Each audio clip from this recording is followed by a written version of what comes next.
Harris. Here. Councilmember Green. Here. Councilmember Giruso. Here. We have a quorum. Oh wow, I'm doing crazy right now. We have a quorum. Let's start the meeting, guys. Now, Paul, do you want me to do like I did last time and just kind of start and read the agenda? Sure, I can go ahead and read out the agenda. Go ahead, please. The agenda for the Public Works, Sanitation, and Environmental Committee for Thursday, January 27, 2022 is as follows. Item 1, roll call. 2, approval of the minutes of the September 29, 2021 Joint Public Works and Budget Committee meetings. 3, discussion and update on curbside collections and upcoming Service Area 2 RFPs. Presenter Matt Torrey, Director of Sanitation Department. 4, joint infrastructure recovery roads JIRR projects. Presentation and updates from the Department of Public Works road work on JIRR projects citywide. Presenter Josh Hartley, Acting DPW Director. Item 5, adjournment. Can I get a motion to approve the minutes of the September 29th meeting? Quite some time ago. So moved. So moved. So Second. moved by Councilmember Green. King, second by Councilmember Green. All in favor? Aye. Ayes have it, so ordered. Councilmember Thomas, I just want to say that I'm here. I don't believe you called me during the roll call. You Councilmember King. Yeah, we have a quorum. Ayes have it. The minutes are approved. Sorry about that, Councilmember. Item number 3, if we could move to the presentation, discussion, and update on curbside collections and upcoming Service Area 2 RFPs. Presenter Matt Torrey, Director of Sanitation. Mr. Torrey. Good morning, Councilmember Thomas and Council. Thank you for having us. Good morning. Good morning. I'm gonna, if it's okay with you, I guess I will go ahead and share my screen for the presentation. Yes. Great.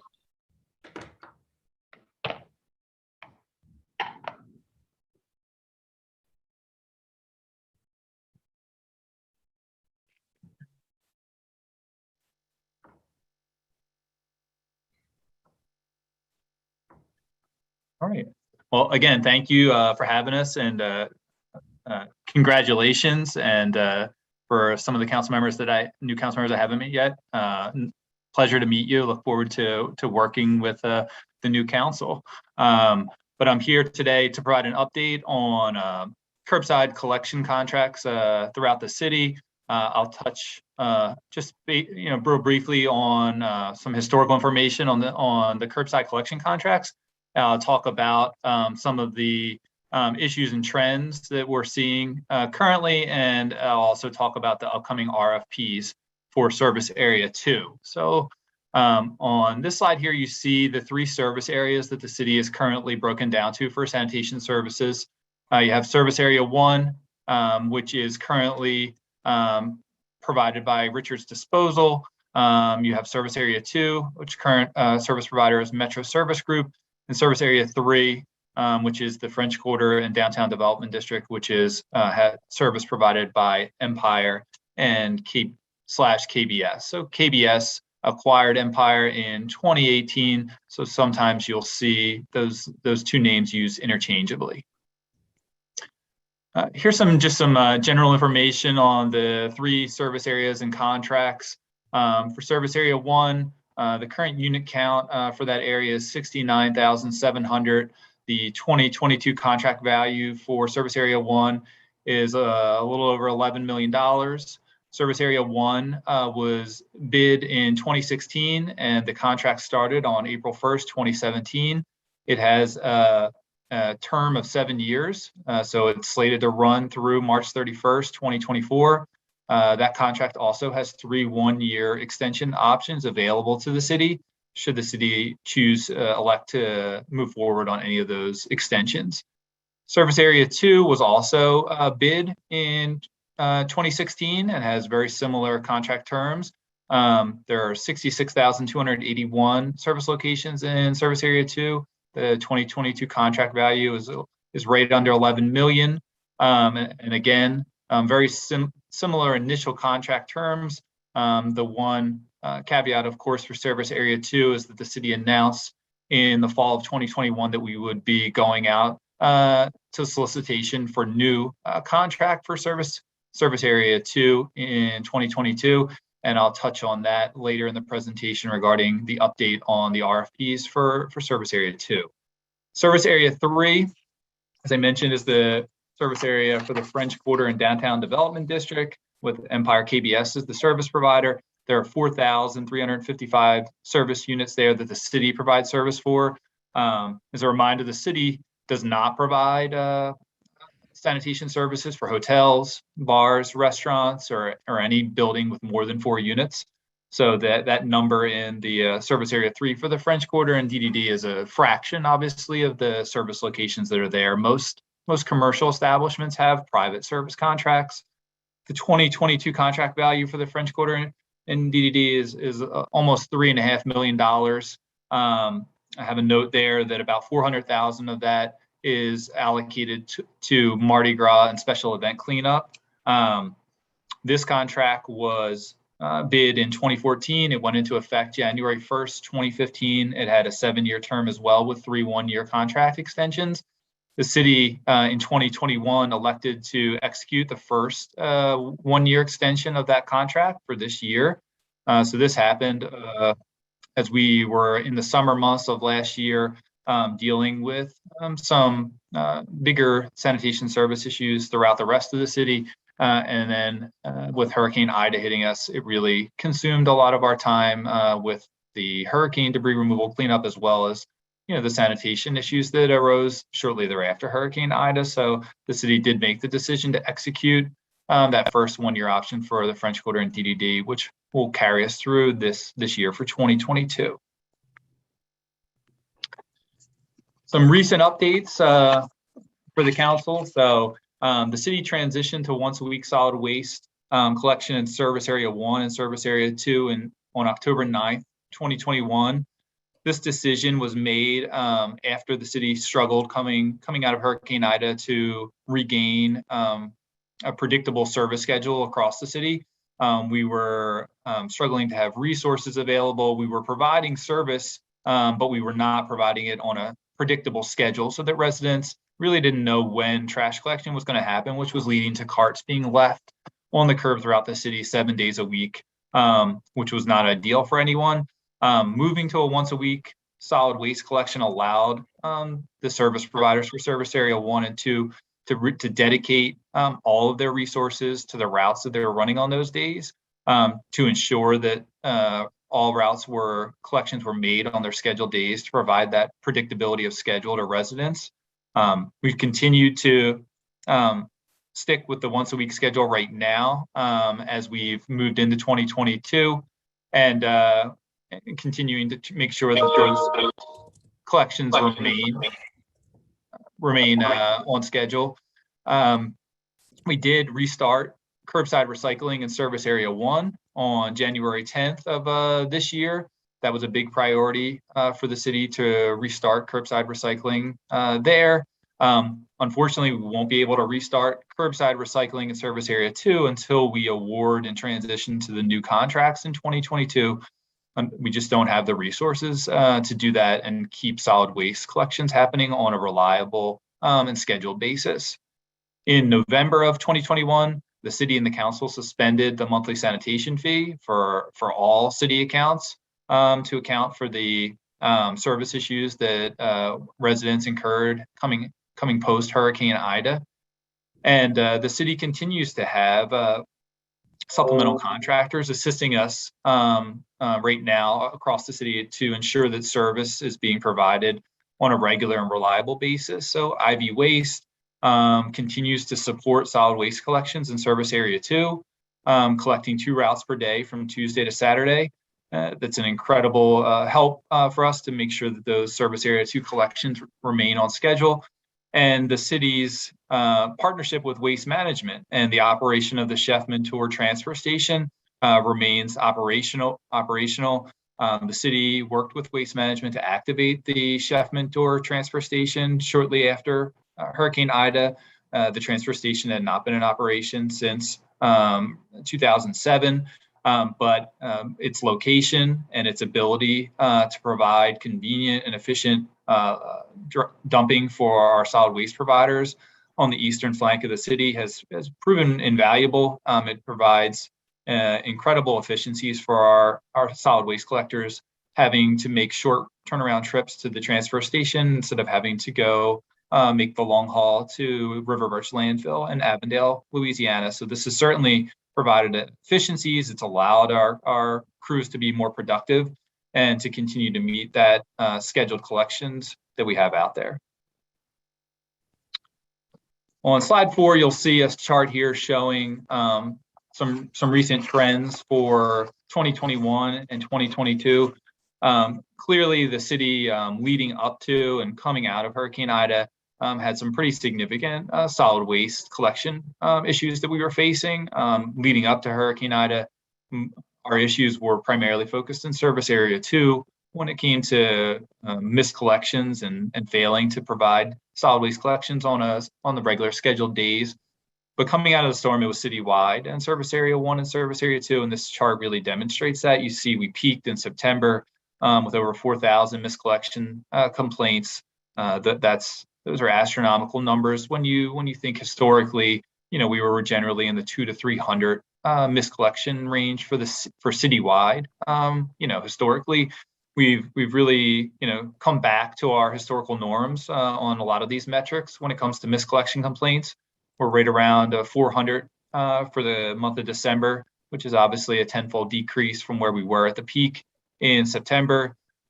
Still some work, obviously, to do there, getting those numbers down even farther. Obviously, we strive to provide service to all residents and service locations on their scheduled day. When that doesn't happen, it's an inconvenience to the resident, and it leads to other issues with scheduled collections further in the week. So we continue to work with our service providers, reviewing the metrics regularly to make sure that the necessary adjustments are being made to make sure those collections happen on time. At the bottom of the slide, you also can see here some historical information on our tonnage for our solid waste collections and how they fluctuated throughout leading up to and post Hurricane Ida. So in the months of obviously September and October, as we were restarting solid waste collections, bringing in emergency contractors to assist with stabilizing the city, you see where we really exploded on our solid waste tonnage, getting over 20,000 tons in September, which is a huge number. But it really speaks to the resources that the city brought in to be able to combat the sanitation crisis that we all were facing after Hurricane Ida. In December, you see we've really returned to where we've been around 15,000 tons and expect to be there, going forward. Another major issue that we've been facing in Service Area 1 and Service Area 2, and we've certainly heard from many of your offices from residents on this, is a lack of cart fulfillment for 311 requests. So you see here some metrics on what was pending as of January 23rd across the 2 service areas. Clearly, the service providers for Service Area 1 and Service Area 2 have backlogs. They have not been keeping up with the cart requests, whether that's new carts or whether that's cart repairs or replacement carts that have been needed. We've been meeting regularly with the service providers for both service areas. Both service providers have received cart shipments recently and have committed to the city to begin dedicating increased resources to get those carts out, approximately 50 a day. So I think in Service Area 1, we'll see that backlog go down very quickly with those deliveries. It'll take a little bit longer, obviously, in Service Area 2, just given the volume of backlog that exists there being much higher. So we're going to continue to monitor this on a daily basis, continue to talk with our service providers in Service Area 1 and 2, and push them to make sure that they are continuing to make the cart purchases and cart deliveries, as this is a big issue for residents. We know some residents have had cart requests in as far back as June and are still waiting for carts and cart repairs. And that just obviously doesn't work for folks that are trying to put their solid waste on the curb for collection every week. Looking ahead to the future, I alluded to the release of the RFPs for Service Area 2. The city actually will be splitting Service Area 2 into 2 smaller service areas. We'll have a service area 2 east and a service area 2 west. The hope, obviously of releasing these RFPs is to dramatically change the level of service that we're receiving in service area 2. We're really focusing on superior service quality, the proper number of dedicated trucks and resources to provide that service, and to consistently deliver them on a regular basis to the city. Continuity of services following emergency events is a hot topic and critical for the city, obviously coming out of Hurricane Ida with the breakdown in sanitation services across the city. So there's a tremendous emphasis placed on that in these new RFPs, as well as looking at the overall collection model, the collection frequencies, the types of materials that we're collecting and where those materials go to, and just an overall increase in diversion and recycling. The city's recycling rate, we currently have about 50% of eligible locations that actually participate in the city's recycling program, and the diversion rate is a very low 3%. So our hope, obviously, is to increase that diversion rate significantly in the coming years and get that number up, and to continue to make the recycling available to residents, so that anyone who wants to can reach out to us via 311 and request a cart, which is free, to do that curbside recycling service that we'll be offering and restarting in service area 2 within transition to the new contracts.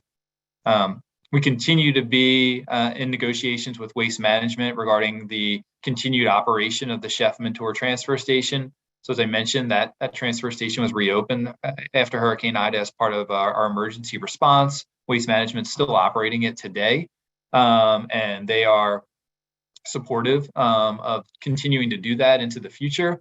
I think what the city is looking at is what the long-term plan looks like for that waste management transfer station and how it fits in overall to our collection model for the city. The city is also scheduled to launch 3 new convenience centers in 2022. So we talked about these last year, but these are essentially drop-off stations for residents, long overdue in the city of New Orleans. But for any of us who have been to parishes outside of New Orleans, you may have been to one or have seen one. But these are very simple centers where residents can go and drop off solid waste or tires or recyclable materials. For most residents, it'll be free of charge. For some commercial establishments, there'll be a nominal fee. But our expectation is that these convenience centers will provide avenues and venues for residents across the city to conveniently and safely dispose of debris, which currently they may not have reliable options to do. Traveling to River Birch landfill is difficult for residents. I mean, the landfill is really not set up to receive materials from passenger vehicles. Not to say that it's not impossible, but certainly not recommended. And it's not convenient. I mean, to travel all the way to Avondale, Louisiana to drop off some large items or bulky items or some tires is not what the service model we seek to have for our residents. So having 3 convenience centers geographically spaced throughout the city, the hope is to have one in New Orleans East, one in the central part of the city, and one on the West Bank. So that residents can conveniently visit these convenience centers, and as I mentioned, free of charge, drop off solid waste items that otherwise they may struggle to get rid of. We continue to monitor the performance of our contractors with their metrics, as well as the resources that they're bringing to bear to provide the services that they're contracted for with the city. As I mentioned, there's no immediate plans to resume a twice-week solid waste collection at this time. We're continuing to focus on keeping the once-a-week schedule on track, on schedule.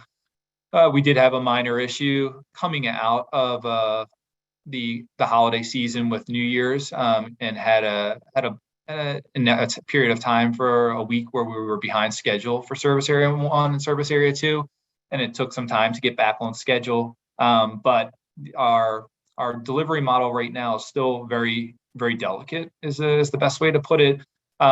Resources are still strained across the city, across the country. It's challenging to to obtain new resources, to keep your resources. All of our contractors had a period of time when the Omicron virus started where they were significantly impacted with 30% of their workforces out dealing with those COVID quarantine periods, but it's something that we're all dealing with and aware of. But our focus continues to be to ensure that those regularly scheduled once a week collections happen on schedule, on time, reliably, so residents have that predictability. And with once a week recycling coming back in service area 1, ensuring that that also happens on schedule and doesn't impact negatively our solid waste collections. I think that's my last slide, so I'll stop here, and of course I'm happy to answer any questions from council members. The anticipated, I'm sorry, Councilman Thomas. Speak for a second. Yeah, well, just one moment, please. First of all, thank you for your presentation. Thank you. No, that's not the issue. The issue is why Mr. Torrey and the Sanitation Department didn't send copies of the presentation to everybody. I know that we don't have one. I think there are other offices that are stating they don't have a copy of the presentation. But why is that an issue? I apologize if it wasn't sent to you, council member. I know we delivered it on Tuesday evening to the intergovernmental office. I'm just not sure why it wasn't relayed to you all. So I sincerely apologize for that. It certainly was done in advance, and we were ready to come today to present to you all. Councilmember Green, thank you. Councilmember Green. I just had a general question, and look, yes, if I had this in advance, I would have looked it up. Is it anticipated in the RFP that there will be weekly solid waste collections, or are we looking for a once a week solid waste collections? I sometimes hesitate because I get a lot of paperwork, and I want to make sure I didn't miss this, but when the citizens are asking me about them getting charged for as if there was twice a week collection, my response to them has to be a little bit direct, and I think everybody else would want to know. It says no immediate plans to resume twice weekly collection. Is it now just going to be once weekly? I mean, let's just go there. If the new RFP is going to have once weekly, then there's not an immediate plans. There are no plans to go to twice weekly. So could you answer that question? Yes, thank you, Councilmember Green. So the new RFPs have asked for proposals for both once a week and twice a week solid waste collection. So we are asking not only for responses from contractors on their delivery method, whether that would be an automated collection approach or a semi-automated collection approach, but also on the collection frequency.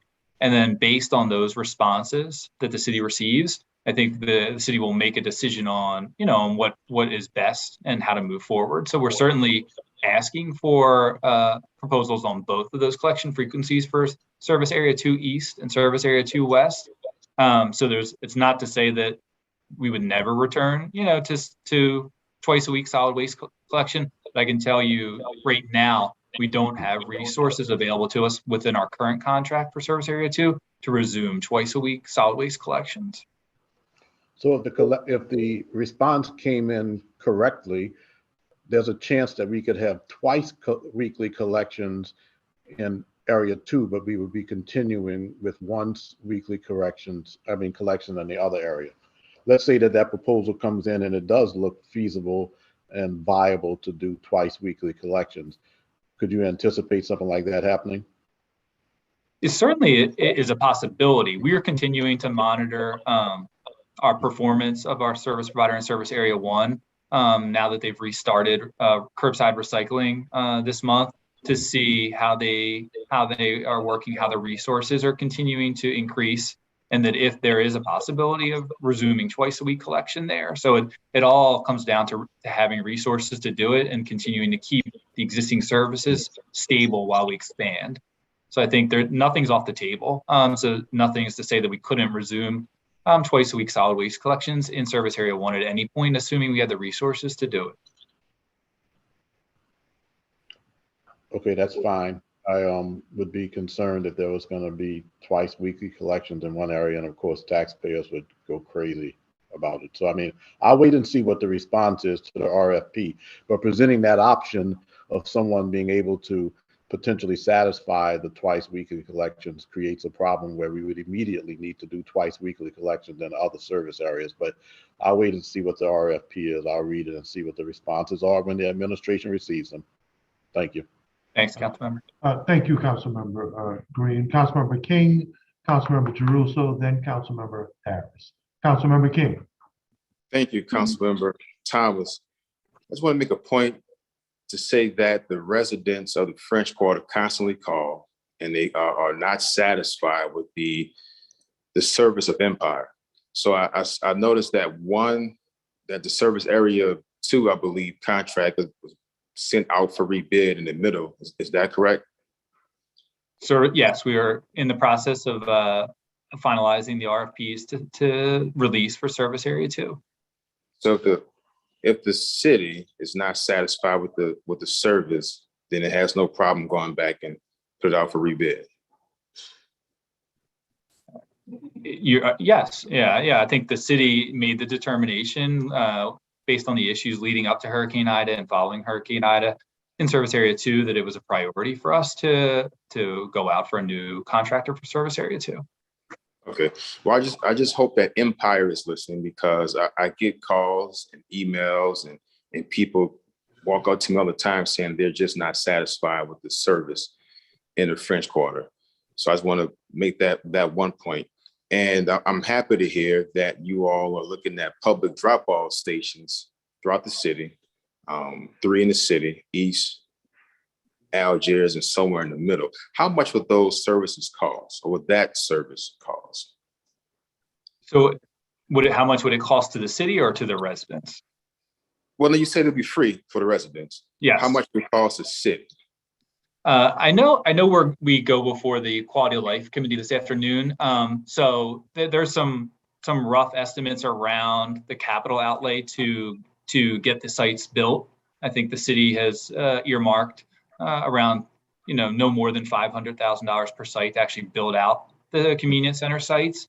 And then there would be a separate RFP for the management of those sites. So a vendor would be selected to bring in equipment, the dumpsters, the trucks, the people, to actually manage the site and handle the disposal of the debris that comes into those sites.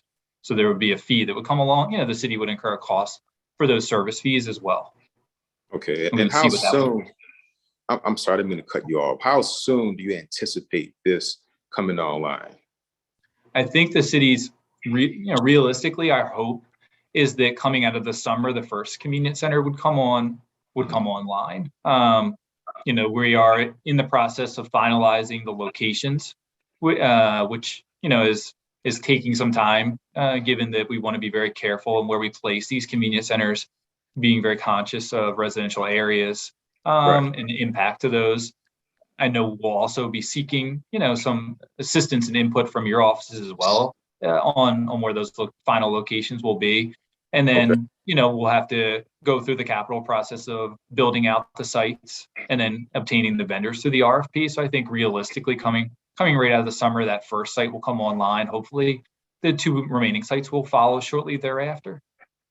Well, let me be specific. How soon will do you anticipate the site in Algiers coming online? It's all dependent on the site, finalizing the site. If we were able to finalize the site quickly, I don't see any reason why that location couldn't come online shortly after the summer as well. Okay, do you think by fall of 2022 we can have a site? Okay. I certainly hope so. Yes. All right. And one last question concerning that issue. Do you have any ideas of any sites? I'm not trying to get you to give me a specific. If you don't, that's fine. But if you have some ideas, a general idea of some sites. I think I'll defer to the group that's going to be presenting at the Quality of Life meeting today. I know that they've really been driving the site process, and I know they have some concerns about releasing any information publicly until it's vetted. So we'll be back before the Quality of Life meeting or committee this afternoon, and I think I'll let John Wisby and team speak to the site selection process. Okay, thank you. Sure. Councilmember King, thank you. Councilmember Jerusalem. Thank you, Mr. Chair. Matt, I have questions about three different things. I want to start with the cans, which I think is slide 5. Paul, would you mind going back one, please? That's running the show for now. Okay, thank you. All right. Matt, how many of these cans, as represented on here, are pre-IDA, and how many of them post-date IDA? I could get that information to you pretty quickly. Obviously, we have the raw data and can pivot it pretty quickly. I wouldn't want to venture a guess off the top of my head, but I can tell you, for service area 2, there is a significant, a good number that was leading up pre-IDA that existed, because those requests go back farther historically in time. So I can provide you a table breaking it out by date as well. Yeah, will you please send that, because I think it's an important part of the equation. And then secondly, are they being prioritized based on 311 complaint history? Yes, they're working in the order they were received. So oldest first. Okay. All right. Yeah, please let me know about that. Sort of following up now on Councilmember Green's questions. We've asked this question a lot. Can we go to slide 2, please? Thank you. So, I guess what people want to know is, we have service area 1, service area 2, service area 3. These are the 2022 values of the contracts. But for last year, and I guess beginning the part of this year, essentially we're collecting money for 3 things, right? One is to pay the contracts, one is for a tipping fee, and the last pot of money goes into the general fund. Am I wrong? And I want to make sure I'm right about that. Is that right, Matt? So the sanitation fee that is collected, is used to fund all aspects of sanitation. So it would be for our core curbside contracts. It would be for disposal. It would be for sanitation services within the city, which would be litter removal, illegal dumping removal, public litter can servicing, supplemental interstate highway cleaning, all of the services that are provided under the umbrella of the Department of Sanitation. I guess the question though is, what are we supposed to tell people when they say, I'm paying $24 a month based on the terms of the contract that requires recycling and twice a week pickup? And for people who are living in service area 2, I am neither getting recycling nor am I getting twice a week pickup.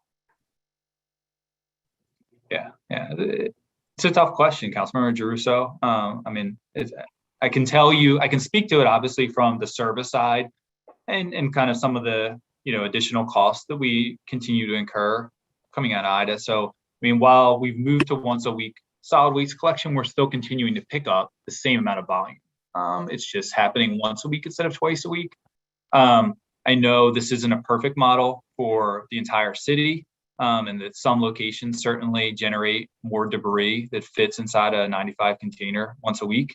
But overall, I can say that I'm not going to say that it works, but it's been palpable for most of the city, the once a week model. Having recycling back certainly helps with that, because you're diverting part of that volume that comes out of your household every week. And clearly, as you mentioned, service area 2 doesn't have that, but they're able to use their recycling carts to put those materials or their solid waste into for disposal. So we're continuing to pick up the volume. We're continuing to incur costs for the supplemental services for IV waste and for the waste management transfer station on a weekly basis. So our costs continue to be higher, than what we are receiving on revenue. I think historically that was the case, and it certainly is the case coming out of Hurricane Ida, is that we continue to expend more money than we bring in for the sanitation service fee. So, really that's the only information I can provide to you, is that we're trying diligently to get to a place with the new contracts for service area 2 and keep things stable in service area 1 while bringing back the contractual services as quickly as possible without disrupting any services. I'm sympathetic to the predicament that you're in, Matt, because you want to make sure that people are getting their trash picked up, and we don't want a repeat of sort of what was happening in late summer. But I'm just going to be candid from what we're hearing repeatedly, and I'm sure you are too, which is people are paying for a contractual service that is supposed to be twice a week. That's not happening. Even if the volume is the same, they're not getting twice a week. But also they are paying for recycling, and they're not getting that at all. And so I'm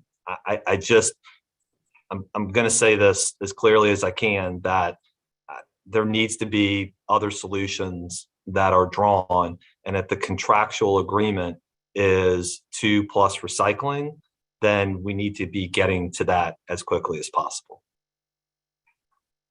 Point taken. Thank you. And then is the RFP on service area 2 on the street? No, it is on track to be released by the second week of February. It's going through its legal and procurement reviews. And then if it goes out the second week of February, what is the expectation of implementation? I think we're hopeful, that we would have a contract award and transition in the second quarter of 2022, assuming everything, went smoothly with those RFPs. Mm-hmm. And then, Matt, will that also include figuring out, if we're in hurricane season, how we supply either additional help or additional forces in case something like Ida happens this summer?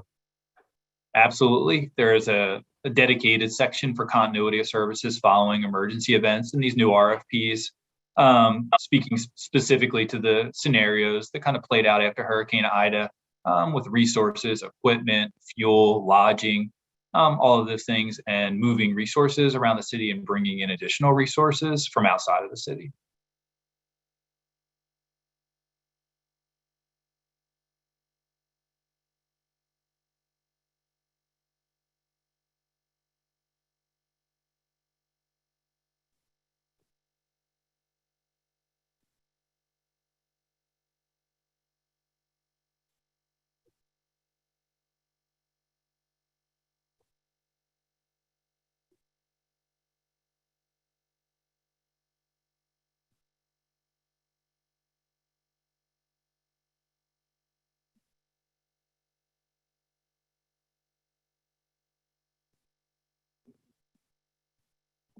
Did we lose the council, Matt?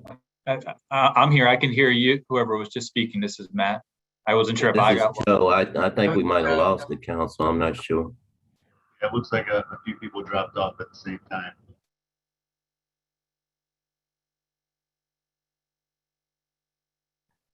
I'm still on. I think I'm the only one.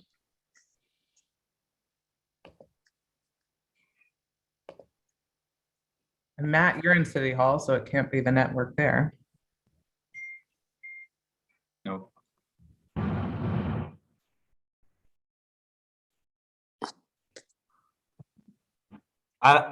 Sorry, guys, I don't know what happened. I got disconnected. Basically, I just want a breakdown of what happens with the money so we can say. Thanks, Councilmember Trusso. Did you happen to hear my response? I wasn't sure where we left off. No, I did not. I apologize, Matt. I didn't get to hear it.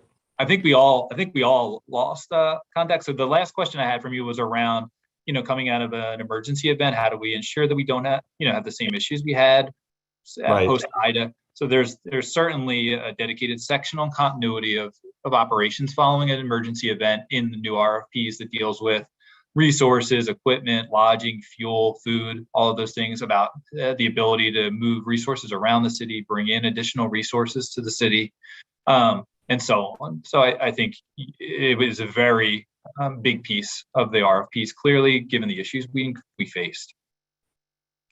Good. Well, I think it's important, and obviously in drafting contracts, the hard part is you're trying to anticipate now and in the future, and until certain events happen, you can't anticipate everything. So knowing what we know now, I think that makes sense. And then last thing, Matt, I was asking for before internet service was disrupted is I would really like to see a breakdown of what the total amount of sanitation fee collected was in 2021, and then what all the costs incurred are, so we can see how expenditures are outstripping revenue collected. Okay, I'm happy to bring that back to the finance team. You know, just as a reminder, right? I mean, sanitation department really has no direct connection to the actual fee itself. We don't bill for it, we don't collect it, we don't monitor it, we don't deal with the collection piece of it or really have any visibility to it, given that it's billed by Sewage and Water Board. So happy to pass that along though to the finance team. Thank you very much. I appreciate it. That's it for me, Mr. Chair. We're trying to get the chairman reconnected. Yeah, I hopped on my hotspot to get back on as fast as I could. I appreciate it. Thank you, Mr. Torrey. Thank you, Councilmember.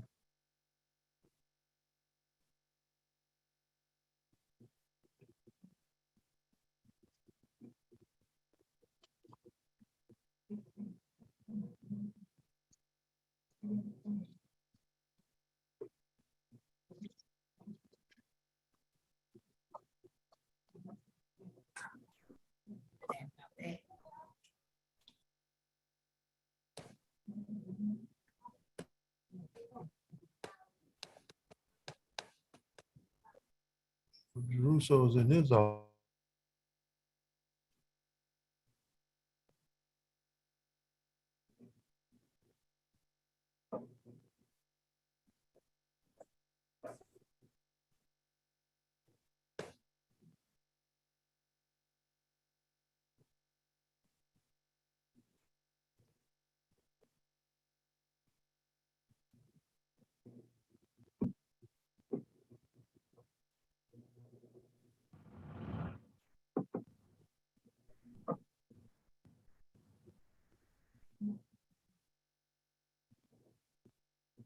It looks like we might have lost internet on the second floor where the members' offices are.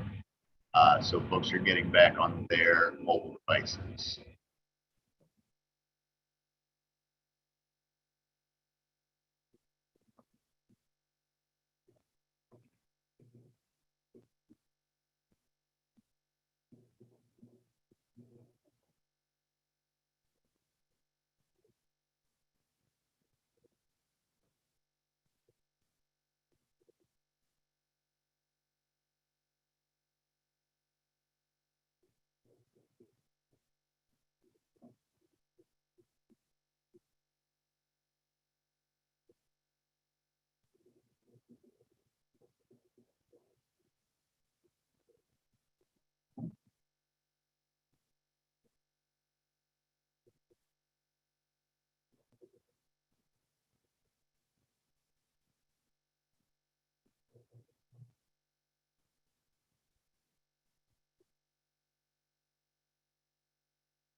Is the system back up? It looks like internet is out on the second floor. So if it looks like you're connected on Dominique's phone. If that works for Yeah. you, we can keep rolling that way. Yeah, that works for me. We'll get to the bottom of this conspiracy at some point. We'll get to the bottom of this conspiracy at some point. We'll get to the bottom of this conspiracy at some point. We'll get to the bottom of this. I'll put it here. Go ahead, guys.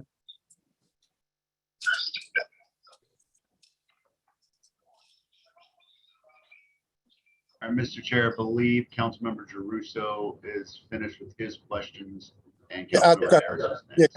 Councilmember Harris has her question. Yeah, thank you. And I'm calling in from my phone as well, so I don't have my video on. On this slide, I did want to do a little math for service area number 1. And I can't see on my phone, unfortunately, but the contract value is around 11.5. Is that correct? Yes. And the unit count is 69,700, is that right? Yes. And so that works out in my mind, in my math, and you can correct me if I'm wrong, to $165.30 per unit. Is that right? I'll trust your math. I've never looked at it on a per unit on an annual basis, but I'll trust that your math's right and do some quick math as well. Okay, and so citizens pay how much for sanitation charges per month? Citizens pay $24 per month for their fee. $24 per month times 12 is $288 annually for sanitation. Is that right? Yes. So there's about $122.70 delta. Where does that $122 go? So again, the sanitation fee that residents pay is not a pass-through, and it's not dedicated to solely the curbside collection service that is provided by these 3 service areas. So the overall sanitation budget for the current fiscal year, I believe, is $41 million. So that would be the number that we would look at when we're comparing how much revenue is brought in via the sanitation fee and what the costs associated with sanitation services in the city of New Orleans. But is there some excess money that goes into the general fund? Is that what I understand from a prior question?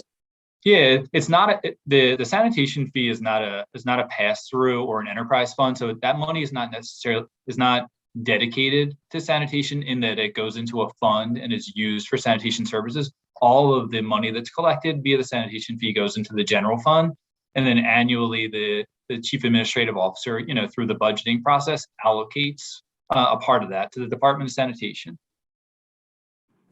All right, so the 122 delta goes to other things other than paying these sanitation contracts. Yes. That's the basic answer, right? Yes, for all of the other services, including disposal, illegal dumping removal, litter removal, public litter cans, interstate highway sweeping, special event cleanup, and so on. All of those things that happen on a daily basis are also funded via that, sanitation fee. If my math is correct, in service, and this is outside my service area, but in service area 3, the unit cost for this contract is $795 per unit. Okay, I That trust sounds right. Okay, that sounds right. So in my district, my folks pay $165.30, but in the French Quarter, people are paying $795, or we're paying $795 per unit.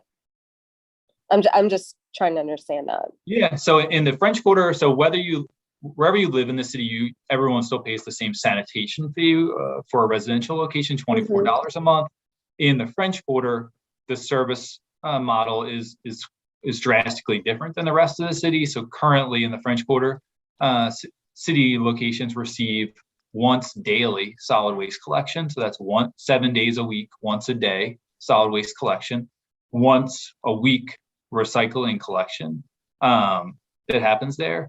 But the additional services that are provided in the French Quarter that don't happen outside of the French Quarter via contractual mechanism are the supplemental sanitation services, whether it's mechanical street sweeping, flushing, pressure washing, public litter can removal, litter removal, and special event services are all happen via the contract in the French Quarter and DDD, whereas they don't happen via the contract outside of the French Quarter and Downtown Development District.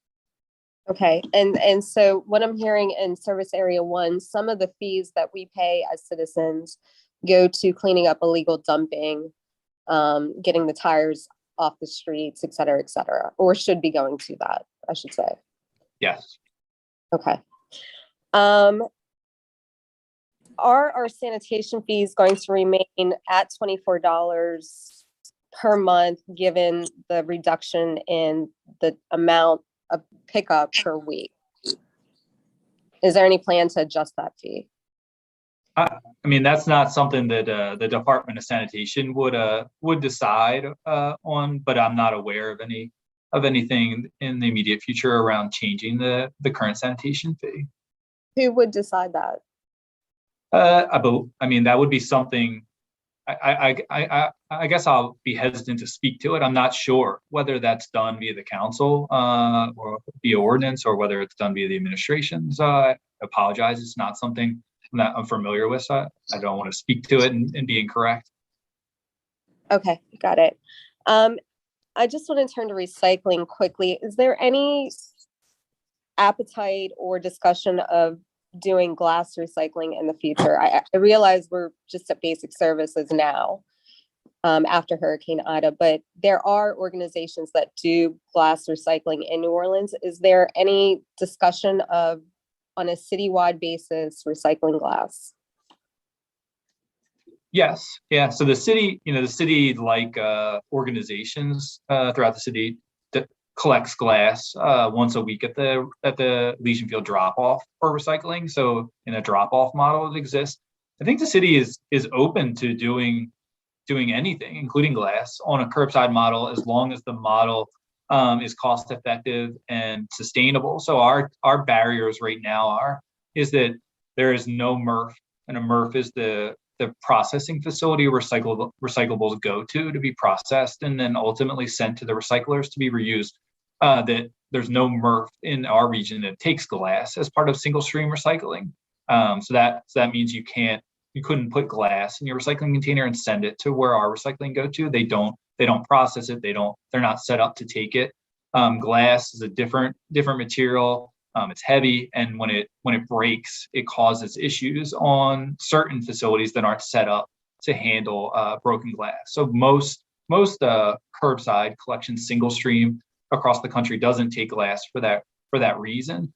I think there are certainly new materials processing facilities that have come online recently across the country that do take glass as part of their single stream recycling process. And I think the city is very committed to continuing to work with providers in the region and across the country on bringing a new materials processing facility to New Orleans, a state-of-the-art recycling processing facility that would be able to expand both what we accept when it comes to recycling and the volume of what we accept. So, I mean, certainly that's not something that could happen overnight. I mean, that's going to take a significant investment by a corporation to come here and do that. But we're actively pursuing that with companies to have that brought to us. Right now, all of the city's recycled materials go to one processing facility in Jefferson, Louisiana.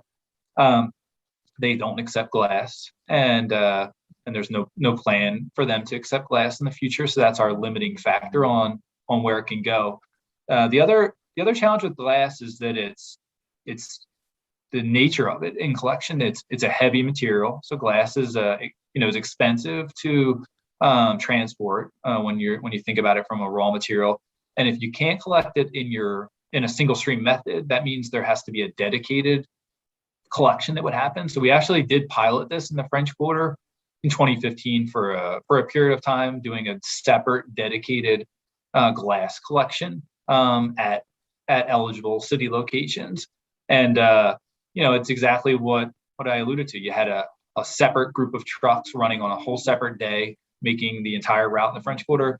And for the French Quarter, with the limited number of residential locations that we pick up, the volume was very small. I mean, the bulk of the glass in the French Quarter obviously comes from the commercial establishments that have private collection services. So I think those are the challenges that we and other municipalities face when it comes to glass, having a place to take it to that will accept it from us, preferably with our single stream recycling, because running trucks, another fleet of trucks throughout the city for a whole separate collection, in a lot of ways defeats the benefit of recycling glass by having all those trucks on the roads again. And figuring out how that model can happen in the future. So I think we are committed to continuing to look to expand our drop-off model. So when we take glass along with many other recyclable materials weekly now at the drop-off, we actually get a significant amount of glass that comes in there every week that's transported out for recycling. I know that we have several private companies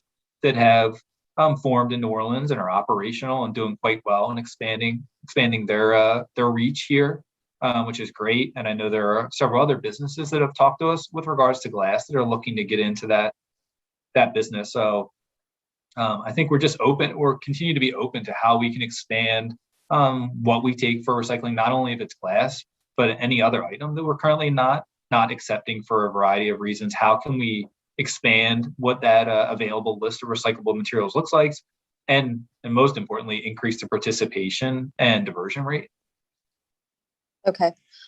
Great. And we can talk about glass at the convenience centers during the quality of life meeting. I want to ask about some calls that my office has gotten about recycling actually being picked up and thrown in with the trash. Have you received those calls as well? Yeah, we receive complaints certainly from time to time about the commingling of recycling and trash. These are recent complaints. We certainly have received some. I know that with the restart of curbside recycling in Service Area 1, we've had some challenges not only on the contractual side with them picking up the recyclable materials on schedule. We've certainly received some complaints and working through those on missed collections when it comes to recycling, but also commingling of recycling with solid waste. So we continue to work with the service providers. Sometimes it's purely an error on their side. Other times you could have a situation where you have a contaminated load where they're electing to put it in with the solid waste. And that can be an education piece where we're continuing. No. Wait, let me interrupt. So what I'm talking about is the trash collectors or recycling collectors picking up the recycling and commingling it with the trash pickup. I'm just telling you that we're receiving complaints about that, and I'm asking you to elevate that with Richards. All right? Absolutely, we certainly are, as we receive those. Every complaint that we receive from your office or any other office regarding commingling or improper pickup or missed pickup, we're trying to, as quickly as possible, resolve that issue, but get to the core of why it happened in the first place and try to correct it going forward. Great, thank you. We're also getting calls about missed pickups, and we are elevating those to 311. How long should a resident expect to wait between reporting a missed trash pickup and actually getting their trash picked up?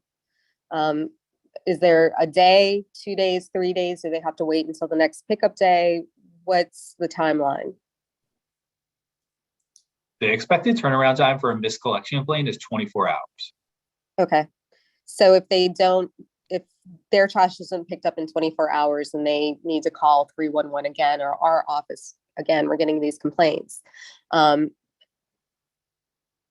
Yes, they could call 311. I know your office also is pretty good about reporting it to sanitation at NOLA.gov, so we can directly follow up with the supervisors for the service provider and make sure we get the underlying issue addressed. Okay. All right, great. I don't think I have anything else. Thanks, Councilmember.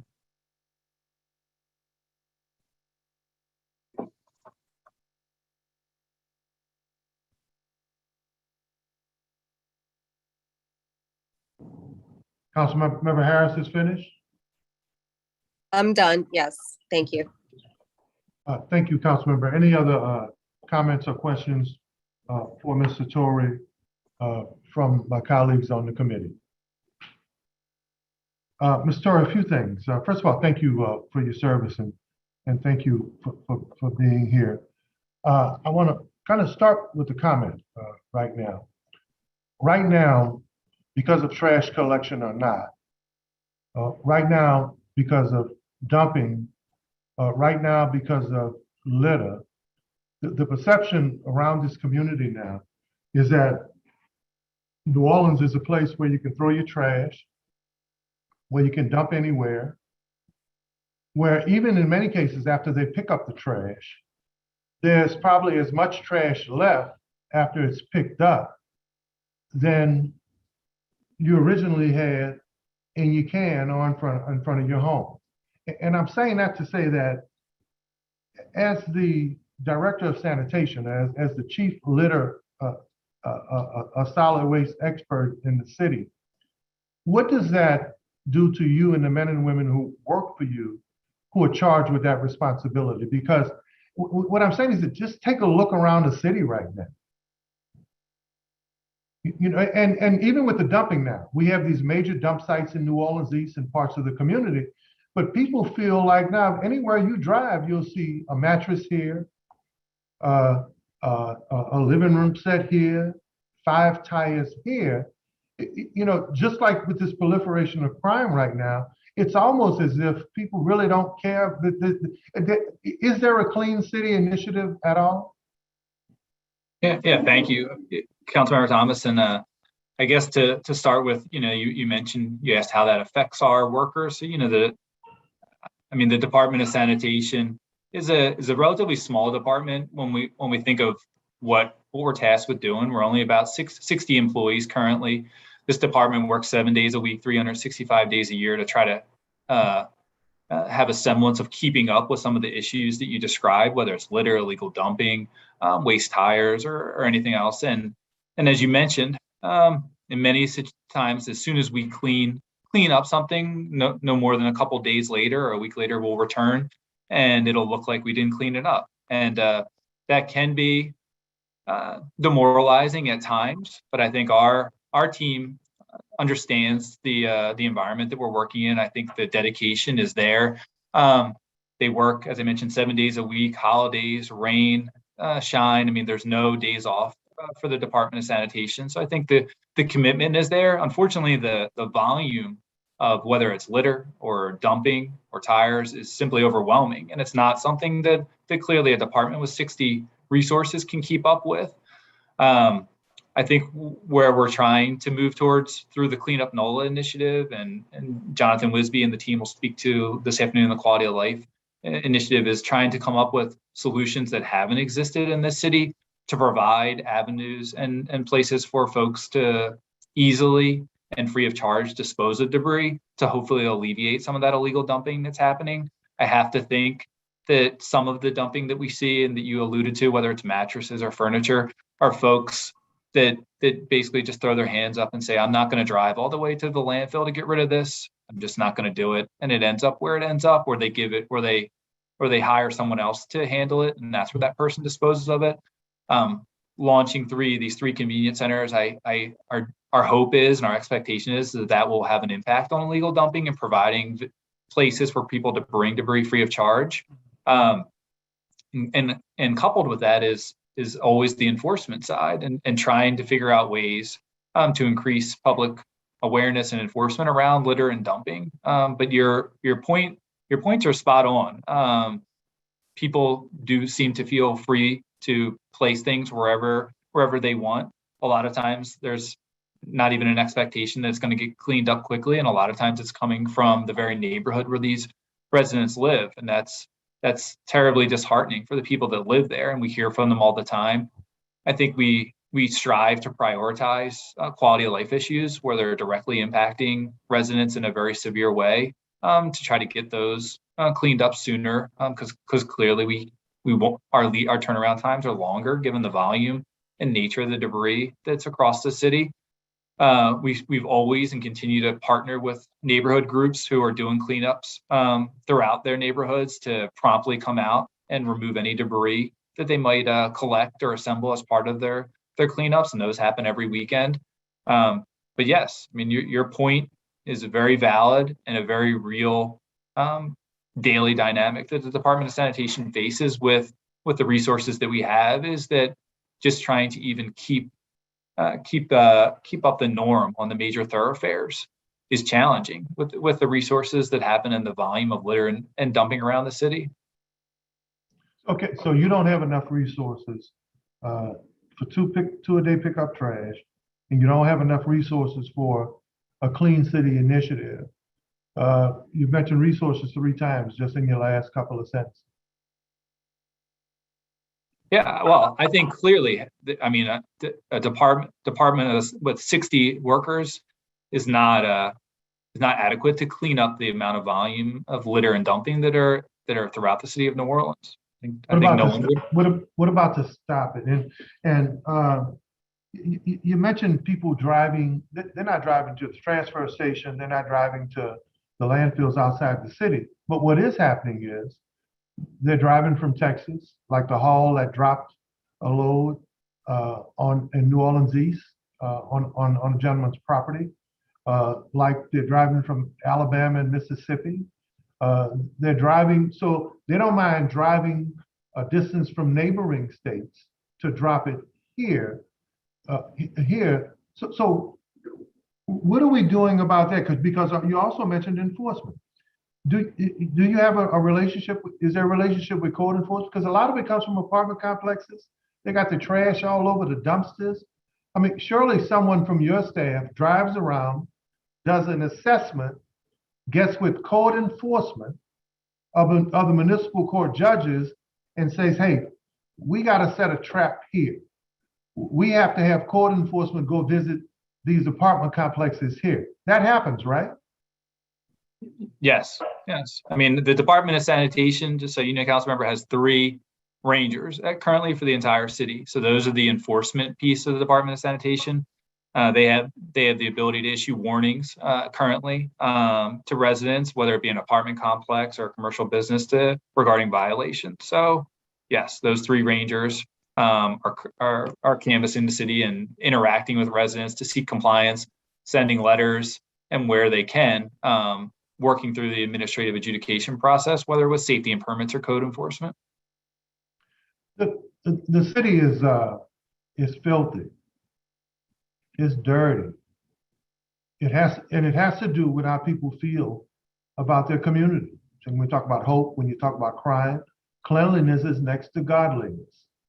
If you drive through areas that are stacked with trash and filth, where pickup and disposal of solid waste doesn't happen, you know, you've been around long enough, you usually know what happens in that community. It draws a certain type of element.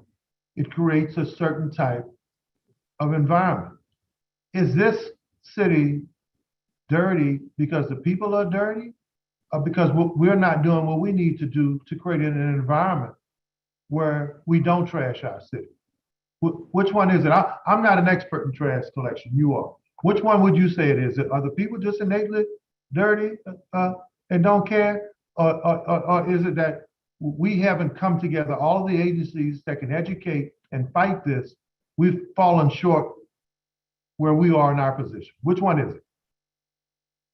Well, I certainly would never say, you know, that our residents are dirty. I mean, we have some groups of bad actors throughout the city and even outside of the city, which you alluded to, which are contributing to large numbers of the amount of issues that we face. But I think, you know, to your point, yes, the city, and we haven't had certain programs or resources in place to keep up with the volume of litter and debris. So I think you see through the mayor's Clean Up Knoll initiative, the launching of these convenience centers, the allocation of additional funds to the Department of Sanitation and other departments, hopefully the start of trying to change that direction of resources and options that are made available to the residents of the city of New Orleans, and coupled with some education campaigns, hopefully we'll start to see a change in behavior and outcomes. I noticed that there was a refund suspended for 1 month for sanitation, just for 1 month in November 21st. Yes, right? that's correct. So how do we justify people in their minds and in their pocketbooks? They've paid for 2 times a week service already. That's what they've been paying for quite some time now. I think there was a council some time ago, Sarah, that actually imposed an extra fee, a collection fee, that they moved forward to increase the sanitation service charge. That was a few councils ago, I think. So if they, in their minds and their pocketbooks, they've already paid for 2 days, and then now we're telling them that it's once a week, guess what? It ain't, excuse me, it's not once a week. When my family or my wife counts, okay, put it out Tuesday, they're coming? No. Put it out Wednesday, they're coming? No. Sometimes we're getting not once a week, we're getting once every 2.5 or 3 weeks. So it's not really once a week, right? Well, And let me say, look, I'm not making this up. I have no reason to think that you were. And obviously, we're aware of certainly situations via the complaints of people having missed collections. I guess the only thing I can say is that if it's happening systemically, to you or to anybody in your council district or anybody. Surely you're not saying if. Because you know. Sorry, could you say it again? I'm not saying what? I said, surely you're not saying if, because you know. You have your eyes, Yes. you have your eyes and ears out there. I'm not the only one who's telling you this. We wouldn't be in the middle of this trash debacle had it not been for some of the concerns that I'm raising. So this ain't an if, right? No. I think the fact that we're on a path to exit the current contract for your service area early and move towards a new contract speaks to exactly the issues that you're describing. Tell me about your relationship with code enforcement and municipal court judges. This isn't anything new. Those folk who are around will remember the late 80s and early 90s when folk were dumping under Elysian Fields and under Claiborne in parts of the lower 9 and in the east. And there was a Clean City initiative and strike force that were put together with the municipal court judges and the police department. Why can't we do that now? Where examples were made of people, if you want to drive your ass in our town and throw your trash in our damn town, you're gonna stay here. But you're gonna stay here behind bars. Why haven't we done that yet? I can't speak to why that hasn't been done yet. I can only tell you, the Department of Sanitation, obviously, in its current state, doesn't have those enforcement mechanisms. We don't have the ability to cite. We certainly don't have the ability to bring anybody before a municipal judge. Nobody's got your back? We got your back. We got your back over here. I appreciate that. I think through the deputization ordinances that have been working its way, through council, I think they will give us new enforcement powers as far as our rangers. That's a key first step in being able to actually bring about some compliance. Man, let me tell you this. Excuse me, Mr. Torrey, let me tell you this. The visuals matter. They matter in terms of hopes to our children, the families and taxpayers. I live in Lake Willow. Me and my neighbors, we out there, we doing our own, we clean up the interstate and the intersections. We walking by nasty apartment complexes and business owners, and we've been out there doing it ourselves. You drive by some of these apartment complexes, man, surely your rangers and the people who work with you can drive by and they can see nasty apartment complex A on the riverside or lakeside of the interstate. Garbage bin not enclosed. Trash everywhere.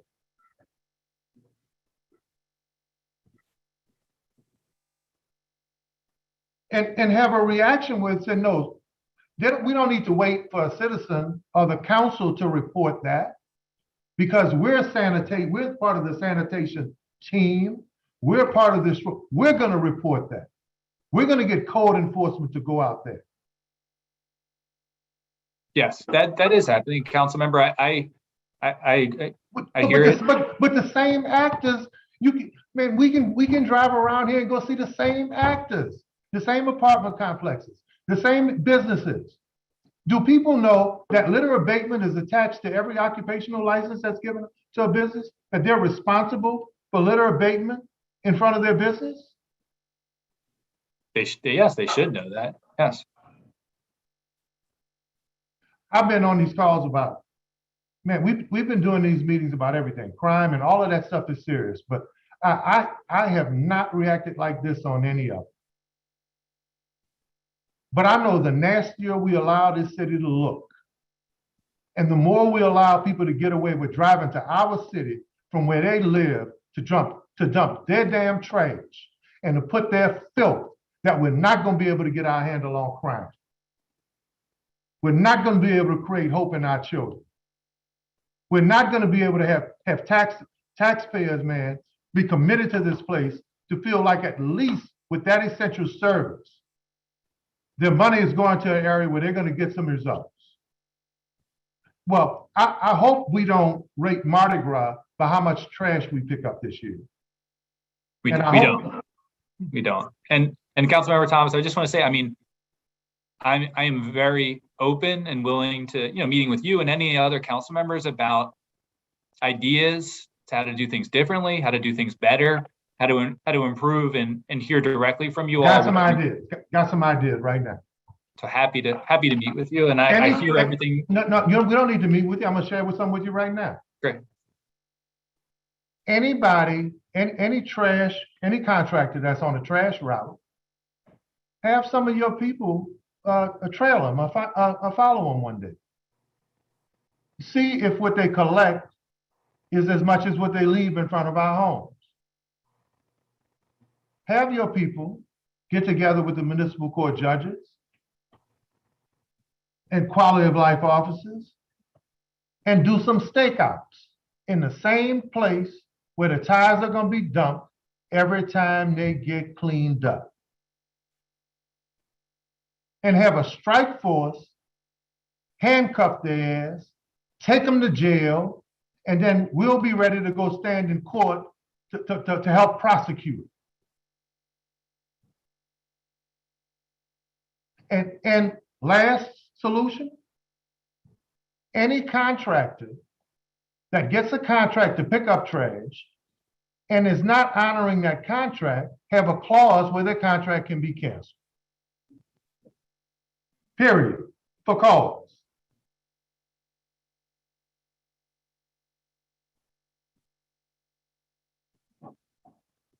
And then lastly,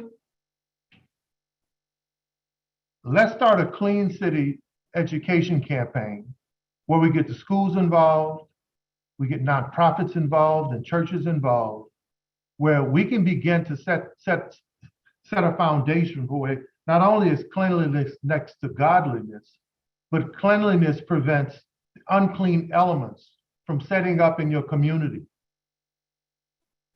and tearing your community down and bringing their elements into your community. That's for solutions. I wrote them all down. I got them all right here. Thank you, Councilmember. Last thing on recycling. Too often with recycling, folk talk about recycling as if to say, well, it's trendy, it's chic. We're recycling. But guess what most studies show about recycling? And you know this, that too often in communities that recycle, 65 to 70% of what they recycle winds up where? In the landfill, in the dumps. Are we doing true recycling? Or are we just recycling so that we can tell the people who trend for recycling that we're recycling? So I can tell you that we have, based on the data that comes from the processing place where the recyclable materials from Orleans go to, we have approximately a 25 to 30% contamination rate.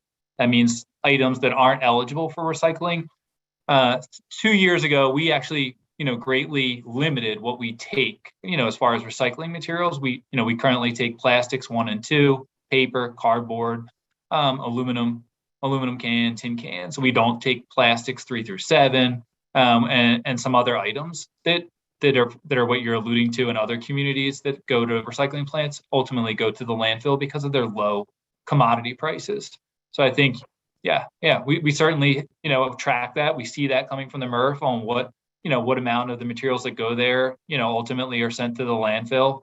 I can tell you that they report it's about 25%. Okay.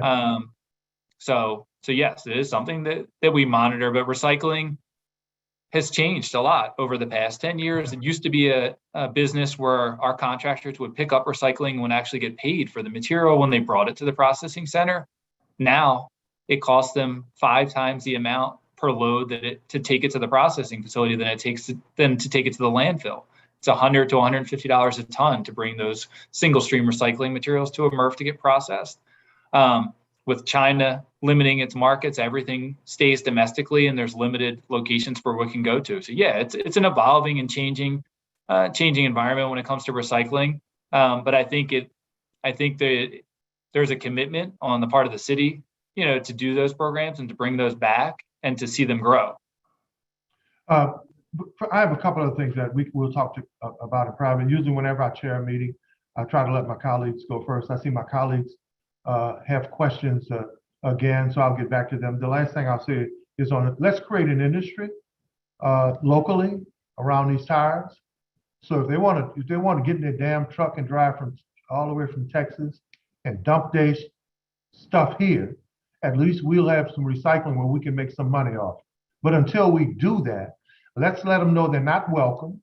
And once they get here and dump, we're gonna lock them up, period. Let's do some stakeouts.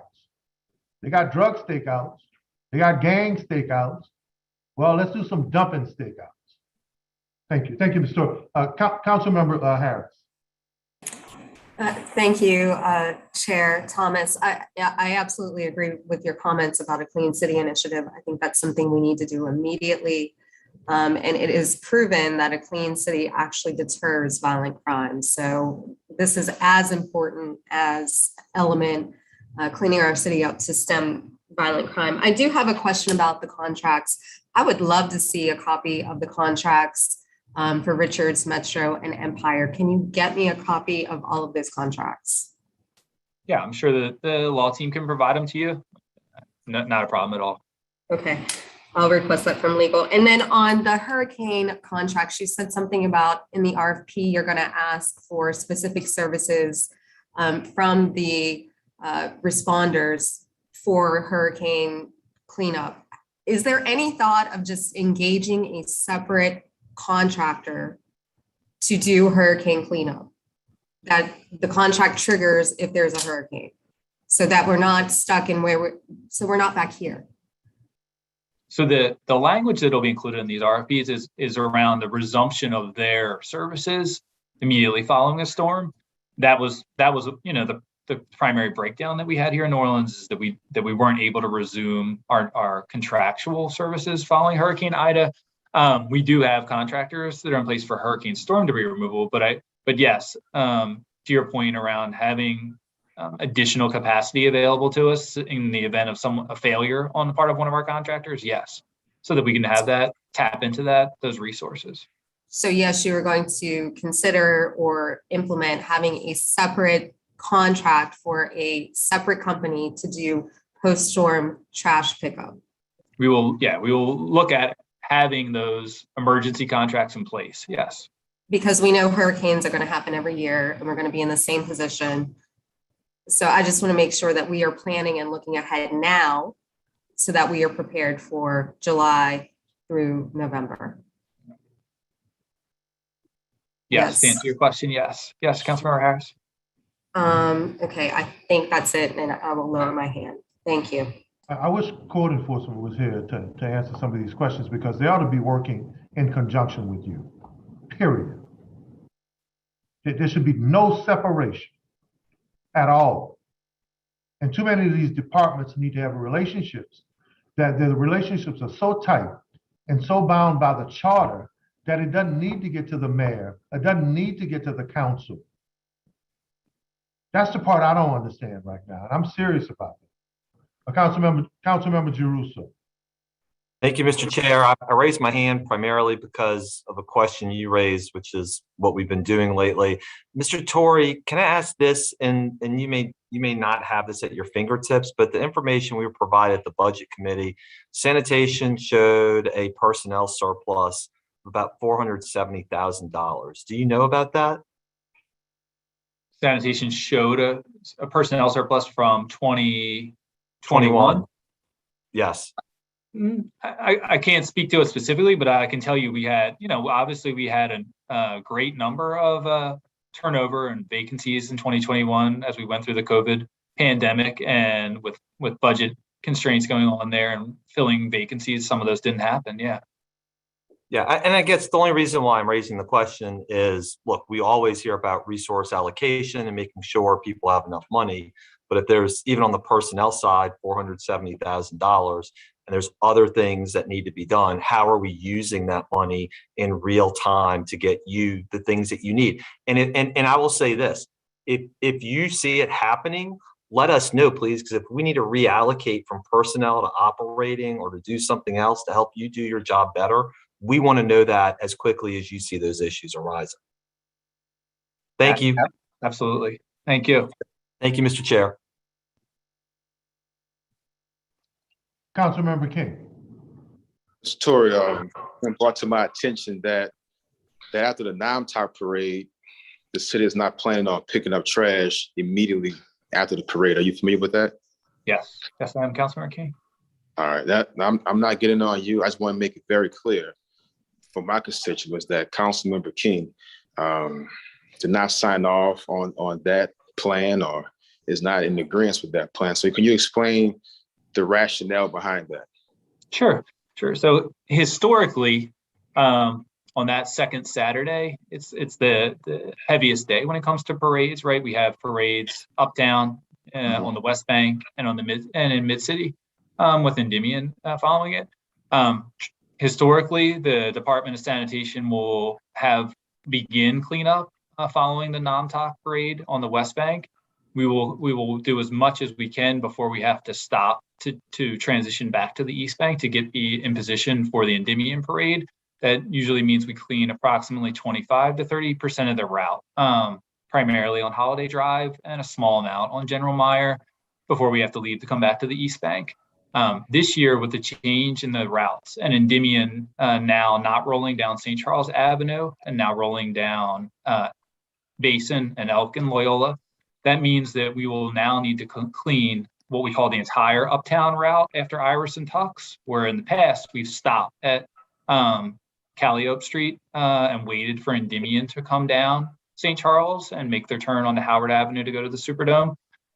So we didn't have to clean from Calliope to Canal, the downtown part of the uptown route. This year we will. We will need to complete that entire uptown route after Tux, before we get in position for Endymion. So the crew that is normally doing that first part of the Namtok cleanup on Saturday will remain on the East Bank to be able to complete that route before we get in position for Endymion. I appreciate your explanation. And I want to make it very clear, I'm speaking on behalf of the constituents who recently called me and texted me this information. And once again, it feels as if the people on the West Bank are being treated like the red-headed stepchild when it comes to services provided by the city. We're talking about the only parade on the West Bank and one of the biggest days on the West Bank with, I would say, hundreds of thousands of people going to be on the parade route. You know the amount of trash that's going to be left and it's going to be picked up the next day. Disappointment, I think, is an understatement. But again, I want to make it very clear that that's not my choice. That's not my decision. That's coming from the city. And I want to just share that the people of the West Bank and Algiers are very disappointed in that decision. Thank you. Yeah, thank you, Councilmember King. I want to thank my colleagues here too, because at some point we got to send a message to surrounding parishes, surrounding states, to the region, because if you ask them where the transfer station is, they say New Orleans. They don't care whether it's Monticello Street, Dubarel in the Lower Ninth Ward, General Meyer in the Cutoff, or Earhart in Central City. They say we're the transfer station. And it wasn't always like that. So what has happened and what have we allowed, especially at an increasing level, for them to believe that this city is their trash transfer station? You're one of the most important people in this city. And Councilmember Harris was right. That if we allow trash to continue, if we allow people to think that they can throw their trash anywhere, that they can dump anywhere, we will not get a handle on crime. We'll suppress it for a minute or two, but we will not get a handle on it. And right now, people in this town think that they can trash up our community, man. I got a 12-year-old and a 5-year-old. I want them to think that their city cares about cleanliness. And yeah, we got residents out there. If they want to be nasty, let them be nasty. But don't let the people believe that they can come to our town, man, and throw their trash anywhere. And dumpers and haulers can throw their trash anywhere. There are very few companies, Mr. Torrey, that have the ability to deal with 500 tires at a time.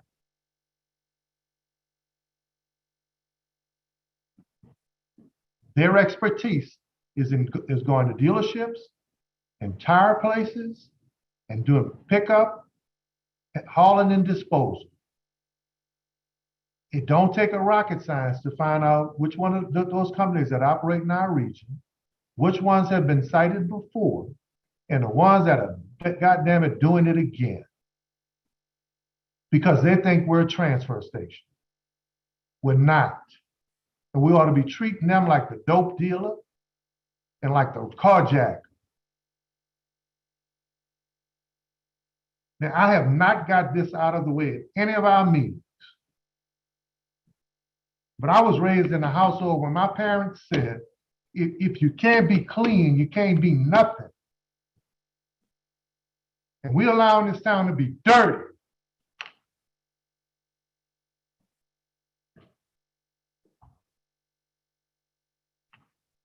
Mr. Torrey, if you finish your proposal, you could pass it on. Yeah, I'm finished. If there weren't any other questions, and I appreciate the time and feedback from you all today.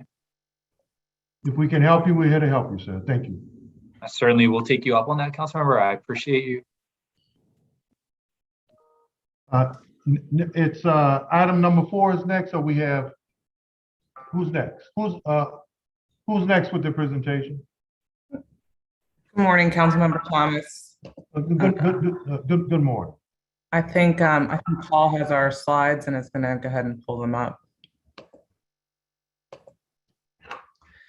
So good morning, and good morning to the other council members. We're happy to be here this morning. My name is Sarah McLaughlin-Porteous, and I am the director of the Roadwork NOLA office, and we handle the outreach and communications associated with our infrastructure program. And joining me today is Josh Hartley, who's the acting director of Public Works, and also Joe Threat, who's the manager of our project delivery unit.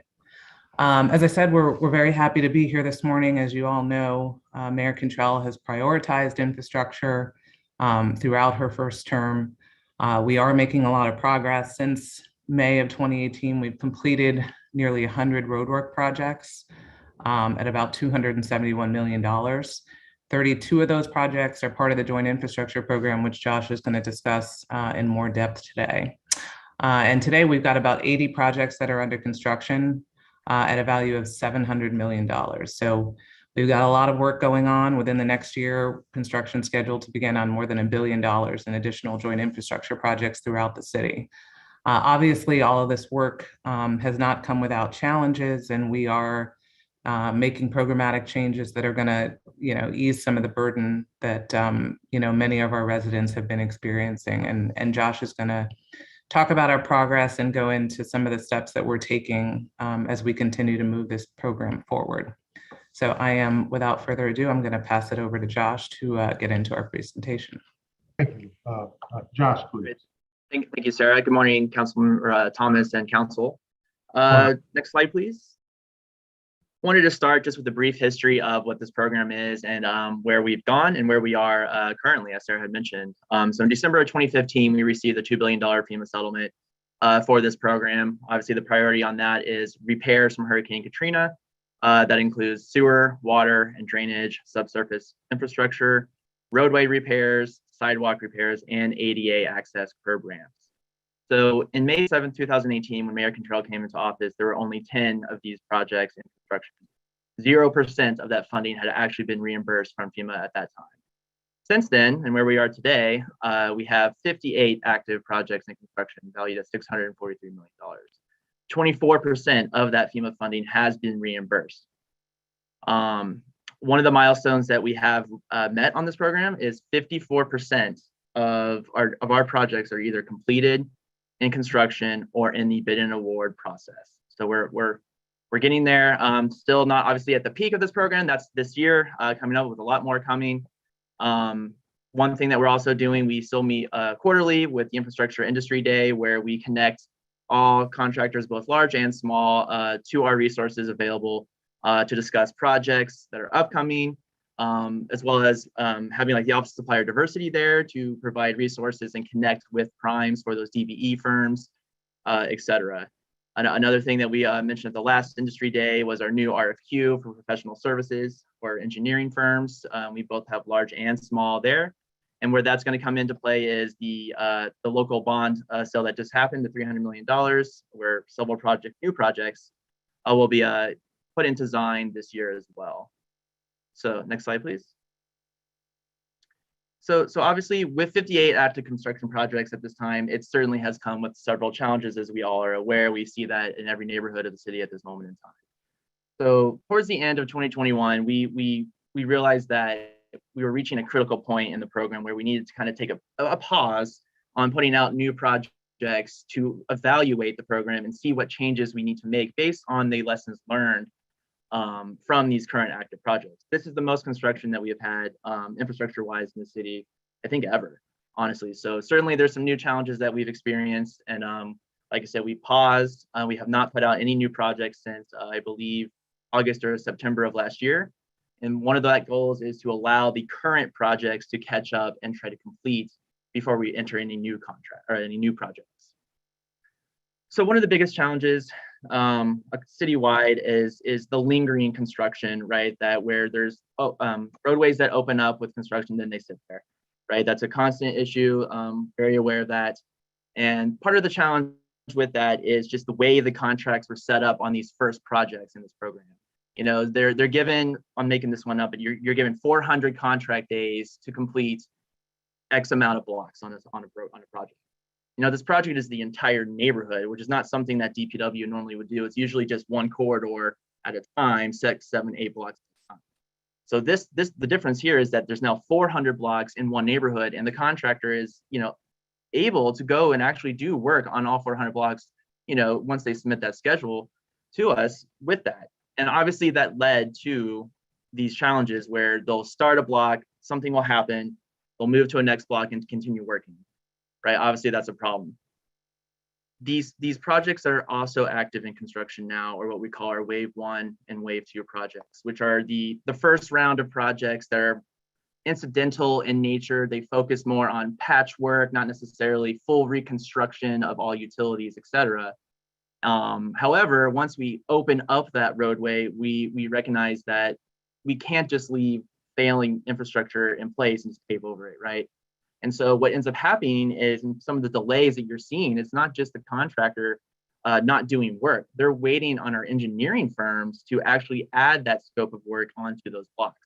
So some of the times you'll see pauses happening is that we're trying to put together the what we call change orders to allow additional scope of work for that contractor to proceed. So since that pause, what we have done on the new projects that still are outstanding on this program is we've reevaluated the scope of work with our engineering firms. And so we're making sure that every project that goes out from here on out is the scope is comprehensive in nature, so that we were not having those pauses. As soon as we open up a roadway, we know our scope of work, generally speaking, and that it is comprehensive and we move, right? So that's the first thing we're doing with the remaining project. Another thing we've done is change the contractor contract to a task order approach. So you'll still receive the same project. We'll go back to the earlier example, 400 blocks. However, the contractor does not have the authority to just go open up all 400 blocks. Instead, we're going to be grouping them together 10 at a time, 3 at a time. We look at factors like, you know, utilities and how those are going to be installed. We look at schools, other critical facilities as well, and how those impacts them to create these task order groupings. So the first task order goes out at the beginning of a project. They have to substantially complete those blocks in that task order before they're authorized to move to the next. So what that does is it minimizes these delays that you're currently seeing on these projects by focusing the contractor in one specific spot in the neighborhood, get all the work complete at that spot, and then move on to the next. And so we really think these new projects coming out, that's really going to help minimize what you're currently seeing. Now, that's not to say that, you know, the 58 projects we still have in construction right now on the old type of format, you know, they're still going to be ongoing for this year. We have several of them that are lengthy in time, and so in some of them even into 2023. So you're still going to see these older project styles out there. However, what we've done here recently, and thanks to Councilmember Giarrusso and the City Attorney's Office, we've issued out letters to every single contractor working on this program. And it's basically reiterating that this is a schedule by their specifications that we need, that tells us exactly where they're going to be. It establishes their critical path on what is important and what they need to do to keep going. And they submit that to us every 2 weeks, right? And if they fail to do that, I will be issuing stop work orders on those contractors until they actually submit a schedule that is accurate and reflects what the work is going to be. So on these older projects, that's how we're handling, trying to minimize the current challenges with those, is by making sure that we're getting a schedule that's appropriate and accurate, and stopping work if they're not following that. Same with non-payment. If they're not authorized to work on a block based on the schedule we received, we will not pay them for the work that they have done on those blocks, along with issuing a stop work order. So I think we do that 2 or 3 times on these older projects. I think the word will get out that, you know, we're meaning, you know, we're serious. We were serious before, but we're not going to tolerate it anymore. You know, this is impacting the community, the citizens. This is way too much at this moment in time, and we can't accept that any longer. Another change that we're doing, it's should be coming up in February, is we are providing public facing report cards on our contractors. And so what that does is our project managers on a monthly basis look at how the contractor is performing on a variety of topics. Accessibility to driveways is one example. Lingering projects, not submitting schedules. We have, I think, upwards of 40 questions that we ask our project managers every month now on how contractors are doing. And that information is provided on the City Roadwork NOLA website for every single project moving forward. And so if contractors are underperforming, the public will see that. And we and the contractors will now take the time to look at that and see how they're underperforming and what it needs to do to correct those problems. I think another critical thing to this is holding those contractors more accountable on future projects. These evaluations will be used to evaluate if let's say the lowest bidder is underperforming on their current projects. We will use the prior performance on projects to basically say they're non-responsive, and that shouldn't go to that lowest bidder because they are underperforming on projects currently in the program. Now, once they correct that and they're performing well to our standard, you know, sure, certainly they can win future projects. But until that point, if they're underperforming, we're going to be advising that they do not receive future projects. We'll go to the next person that is performing based on our standards. And so when I talk about contractors a lot here with these report cards, you know, the next step also is our engineering firms. You know, like I said before, you know, there are delays that are caused on projects as well from engineering firms not providing the information timely. You know, and so these report cards, once we roll out with the contractors, we'll also be evaluating them as well. And so we'll take necessary steps as well to make sure that they're performing at the current standard they are required to do by their contract. Another thing that we're doing for remaining projects in the neighborhoods where the opportunity allows, we're combining them into one. So in Lakeview, for example, where we still have group I, J, and K, or some, you know, whatever like that, we're putting, instead of them being 3 separate projects with 3 separate contractors, it's now 1. And the real benefit to that is that the managing the expectations and the contractor collectively. So a great example of that is Barnwell St. John, so as you're very aware, we have 2 contractors on the same street. You know, one is doing 2 blocks, one is doing 6 blocks, 3 blocks. You know, and clearly they're on separate schedules. And so you have half the street that's going to be complete on one day, while the other half is going to be a month or 2 out. And so that doesn't really make sense to continue that model. And so by combining these projects, it's one contractor who will focus on that road and complete it entirely. Internally speaking, one thing we have made some recent changes to leadership on this program. We now have Dr. Khalid Salah and Katie Rodriguez, who are both within DPW hire for the program administrator and the deputy program administrator. And so what we do with them now is we meet weekly with all staff to review these projects, every single project now that is active. We go through contract time, we see where they stand as far as that goes, and we look at the challenges of that very specific project. And we talk with staff on what we need to do to get that contractor back into performing well.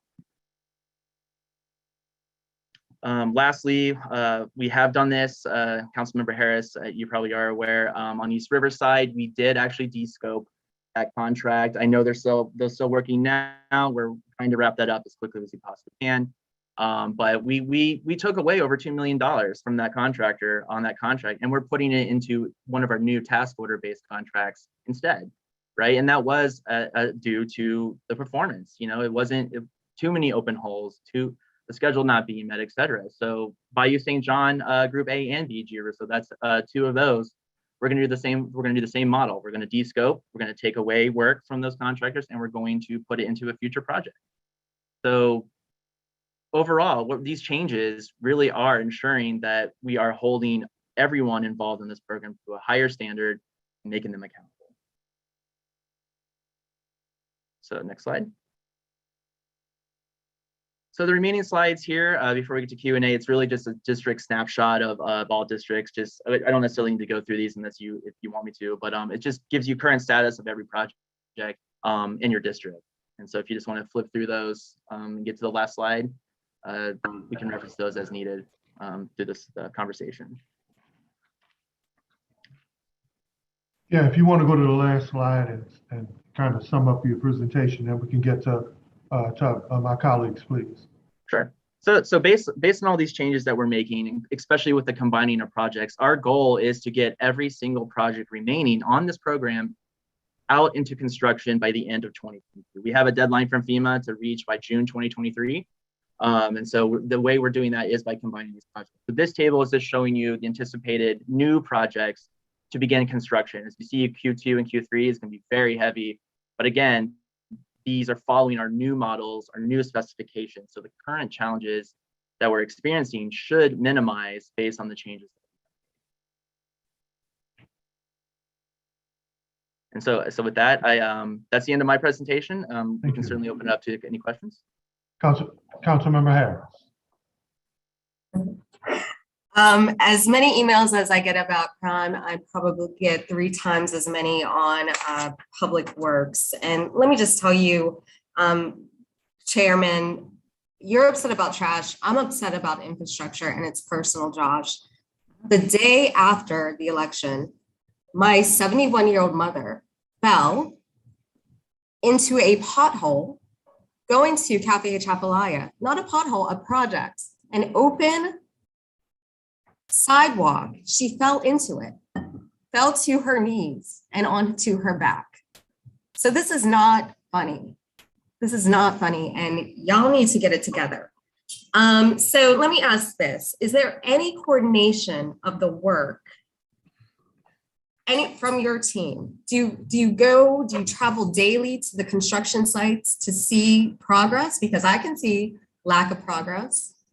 Yeah, so one of our recent internal changes also is that we used to have project managers and construction managers that were both managing the same project. And what that really led to is communication challenges between the two, and things were not being performed as well as they needed to be. What we did is we just changed the model to just project managers.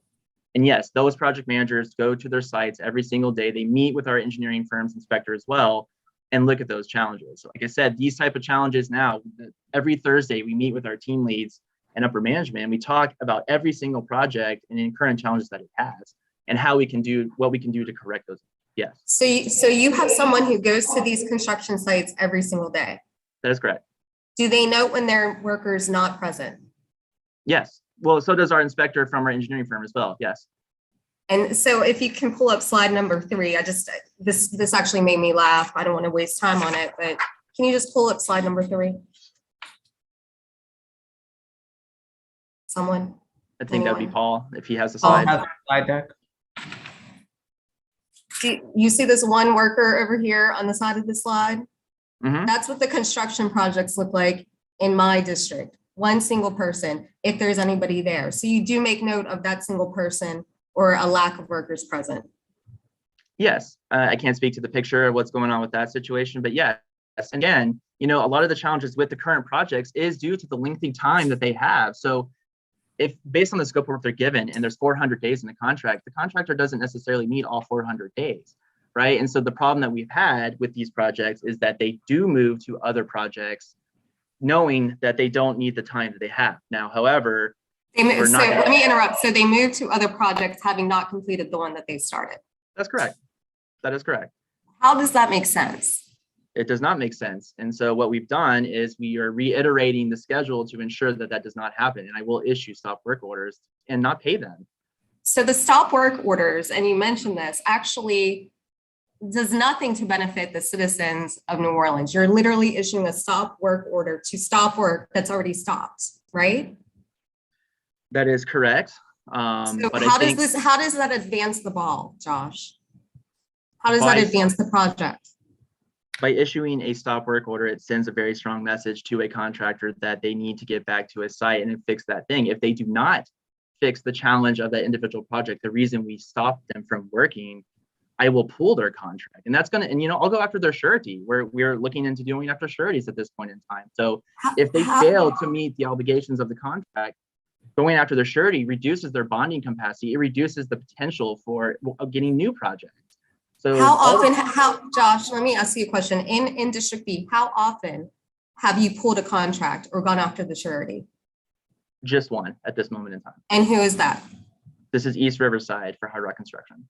And so on Hard Rock Construction, do they have a deadline to complete the work? Yes, at this time, due to contract time, once we have taken the scope away that they're not going to be doing, they actually have until March. They have until Current goal, when? until March. Okay, so And that's- the last deadline, I think, I understand from my team, was December. So now you're saying they have until March. They do. So December 31st was always a goal, and the contractor was pushing to reach that goal. It was never actually contract time that ended on December 31st. So they now have another 2 months to finish what they're doing. How many projects do they work on? I don't have that specific number in front of me, but there are quite a few. We get that number. Can you- They have a lot. I'm sorry? We'll get that number for you. They definitely have a lot. They do. Okay, so they're gonna complete a lot of projects by March. They're going to complete the East Riverside project by March, yes. And what They- about the other projects? They all have specific timeframes and contract time. I can certainly get that to you. I don't have the specific information in front of me on every single project. I would like the information. I don't want the snapshot. The snapshot does nothing for me, Josh. I need specific information on specific projects in District B so that Absolutely. we can monitor progress. We So can that get I to you. can drive to those sites to make sure there are people on those sites working. All right. Where is the rebid process for the East Riverside project? What is the status of that?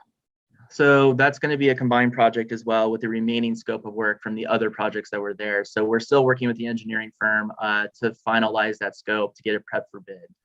So- Go ahead. What is the timeline? Timeline is, I'll have to look that up for you, but what I was wanting to do with East Riverside specifically is, even though that the project might be ready to go to bid, I was wanting to possibly take a brief pause just to allow that specific, now I don't have to. I'm just saying I wanted to let the neighborhood kind of recover a little bit and before I issue new work in the nearby areas of the same neighborhoods. I don't have to. I Let can me tell certainly you put it that out. the neighborhood is not recovering. I literally get emails daily, calls daily, videos of these guys not working, finishing a project and then tearing it back up. So I don't think the neighborhood wants a pause. The neighborhood wants completion. So you're telling me you don't know when the completion is going to be. You're going to take a pause instead. I was saying that was something I was considering just to help with that, but I can absolutely keep going. I don't have a problem with that.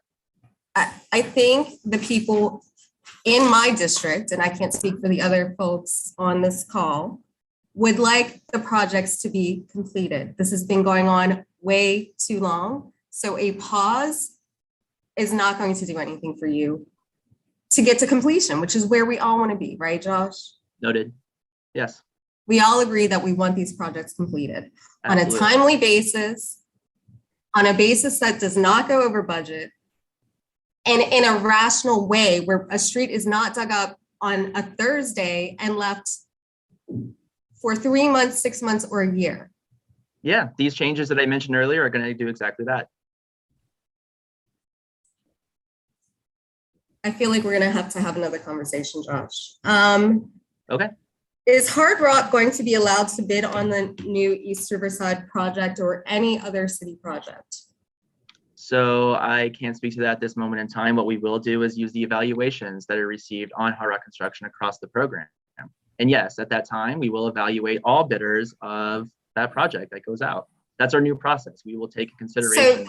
So theoretically, a contractor that has not performed its duties, its contractual duties, will be allowed to rebid on the same construction project. It's not the same construction project. It's a different one, but yes, they will. They have the right by law to bid on any project they want to. Now, that's not to say that the department won't recommend them. I can't speak to that right now. I don't know that situation at the moment in time when they bid on it.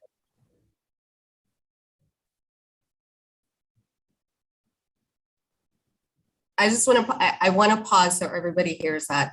A non-performing contractor is going to be allowed to bid on city projects in the future. This is what I'm hearing from you. I did not say that, but okay. Are they going to be allowed, is Hard Rock Construction going to be allowed to bid on city projects in the future? Yes. By law, they are allowed to. And Councilmember Harris, I think, so Josh talked about the report cards that we're going to be doing and publicly reporting, and we haven't begun to show those yet on roadwork.nola.gov. when is that going to happen? That's going to happen within the next month or so. We hoped it would have been last year, but we really wanted to get this right. We had to expand the number of questions that were part of that just to comply with some of the things procurement wanted us to handle. So once we start doing that, then we'll have a better sense of which contractors are underperforming and which may be impacted on future contract awards. So I think we'll be able to answer that a little differently the next time we come before this committee. Thank you, Sarah. Sarah, can I ask you a question on trackers, construction trackers, so that people can have a visual and see and know when a project starts, the timing of it to substantial completion? Is that anything that you all have considered? Yeah, I mean, one of the challenges we have, so we used to do a monthly newsletter that we would put out to anybody who subscribed to it. And as we've had more and more projects in construction, it's really hard to keep up with because the amount of time it takes to get it out, as soon as it gets out, the information's already old. And we've realized that with 80 projects in construction, it's not the best way to communicate with people, and it sort of like frustrates people more than it does to help. So we are trying to come up with a new kind of newsletter that has some standard language with an actual link to the 2-week look aheads that we get from the contractor. We are working on that. It's not ready yet. I really hope within the next month it will be, because we don't want to put out information that's old, and it really gets old so quickly. So we just want to make sure the information's good. But Josh just said that you have someone who goes out daily to each of the projects, so the information should be fresh, right? You should be able to have from that daily visit an ability to say, this is where we are. Absolutely. And yes, but getting that into a newsletter format, all of that takes time. I mean, it's sort of a labor intensive process. And by the time you get through all, it's just, do you need another person to enter data for you or update a website for you? I think it would be a challenge even if we had a full-time person just dedicated to the newsletter. We do, even the outreach specialists on my team, they go out to the sites daily. And the newsletter is not the only way we communicate people. We have the hotline, which I think you're familiar with. We have an outreach specialist that's assigned to every single project that's in construction. And so they're talking to residents on a daily basis, and they're able to give them the up-to-date information that way. People don't, Sarah, and let me just clue you in, people don't have the updated daily information. They want to see it in real time. I've heard this campaigning for the past year, and I've heard it in the 14 days now that I've been in office. People want real-time information. And if you have someone who's going out on the sites daily, then you should be able to update in real time. And if you need technology and you need the council to do something to get you technology or a person, let us know, because we are getting outraged. So as much as the city looks trashy because of a lack of trash pickup, the city looks trashy because the roads are torn up, Sarah.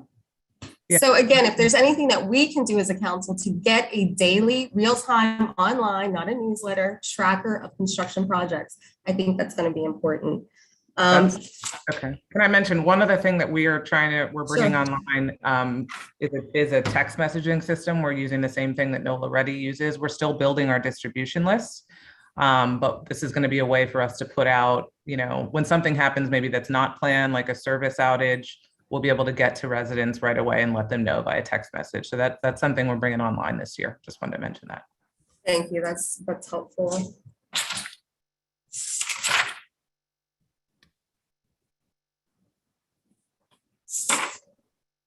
While you're looking for your next point, that's something that this committee is going to ask for performance-based reports with a list of the bad contractors or those who are not following the standards of the award of the bid. That we want that to be monthly. Hopefully you'll get monthly reports on that, especially from this committee. Yeah, so we'll have combined reports every single month that list the rating of every single contractor of all projects during that month. Yeah, we can absolutely share that with you. And that'll be available to the public also on roadwork.nola.gov. Councilmember Harris. I do want to talk about roadwork NOLA. My office has received complaints about roadwork NOLA not following up with the residents. How many employees do you have that are dedicated to answering phones and responding to emails? So as I said, we have an outreach specialist that's assigned to every single project that's in construction, and we'll get you a list of who those people are. So that's 6. For our hotline and our email, our dedicated 658 roadwork.nola.gov, we have one person who manages the hotline. It operates during regular business hours. It's always busy, so it is possible people could call and get the voicemail, but we have a commitment to get back with people, not necessarily with a solution, but we get back to people within 24 hours. Okay. And again, if you need additional support, you just let the council know, because we want to help you get these streets complete. I'm not yelling at you because I'm mad. Well, I am angry. I'm very angry. I'm yelling because somebody needs to yell and sound the alarm.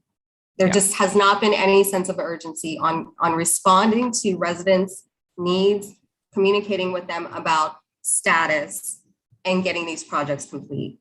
I do want to say, I mean, we do the absolute best we can to get back to people within 24 hours. We may not be able to solve the problem, and I think that's where a lot of the frustration comes in. I mean, people want solutions. They don't, they get frustrated when we call and tell them it may take some time for us to connect with the project team to get an answer. I mean, that's the reality when you have so much in construction, but we are committed to getting back to people and getting back to all of your staff, as quickly as we can with answers.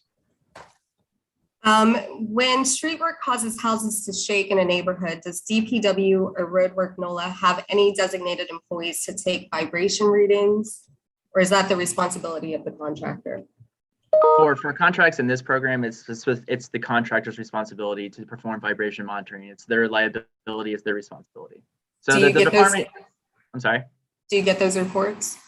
I do not currently. Our engineer would as well, but I do not know. So somebody gets the reports and can tell if there's too much vibration of a house during construction. Correct. Yeah. So the DPW is not allowed to really dictate means and methods on how the construction is performed. So if there is something going on, it doesn't mean we can't look into that issue and try to resolve it. But if you get in a resident complaint about vibration, certainly let us be aware, but the contractor has to have their risk manager, if you will, contact the resident and work that out amongst themselves. The city does not accept liability on that. That's strictly the responsibility of the contractor. Has roadwork NOLA done a complete assessment of inaccessible driveways caused by project delays? I'm gone. So that would not be the responsibility of roadwork NOLA. That would be DPW's responsibility. And no, I do not have an exact count on that. Is there something specific that you're asking for on that? There's a, in the 3000 block of Milan Street, there's a blocked driveway. And I think Matt has elevated this to you more than once. Okay, we'll look into it. And again, so as those people, your project managers are going out, they should be looking at driveways that are blocked. Correct. Yeah. Correct. Okay. Both lanes of Napoleon Avenue have been reopened on the 4400 block of the South Rocha Blave side, but nothing has been done about the excavated portions of the intersection.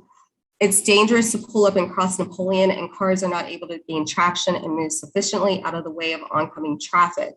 What's being done short term to solve this problem, and what is the timeline for the full repair to occur? So that's Broadmoor Group A, Josh.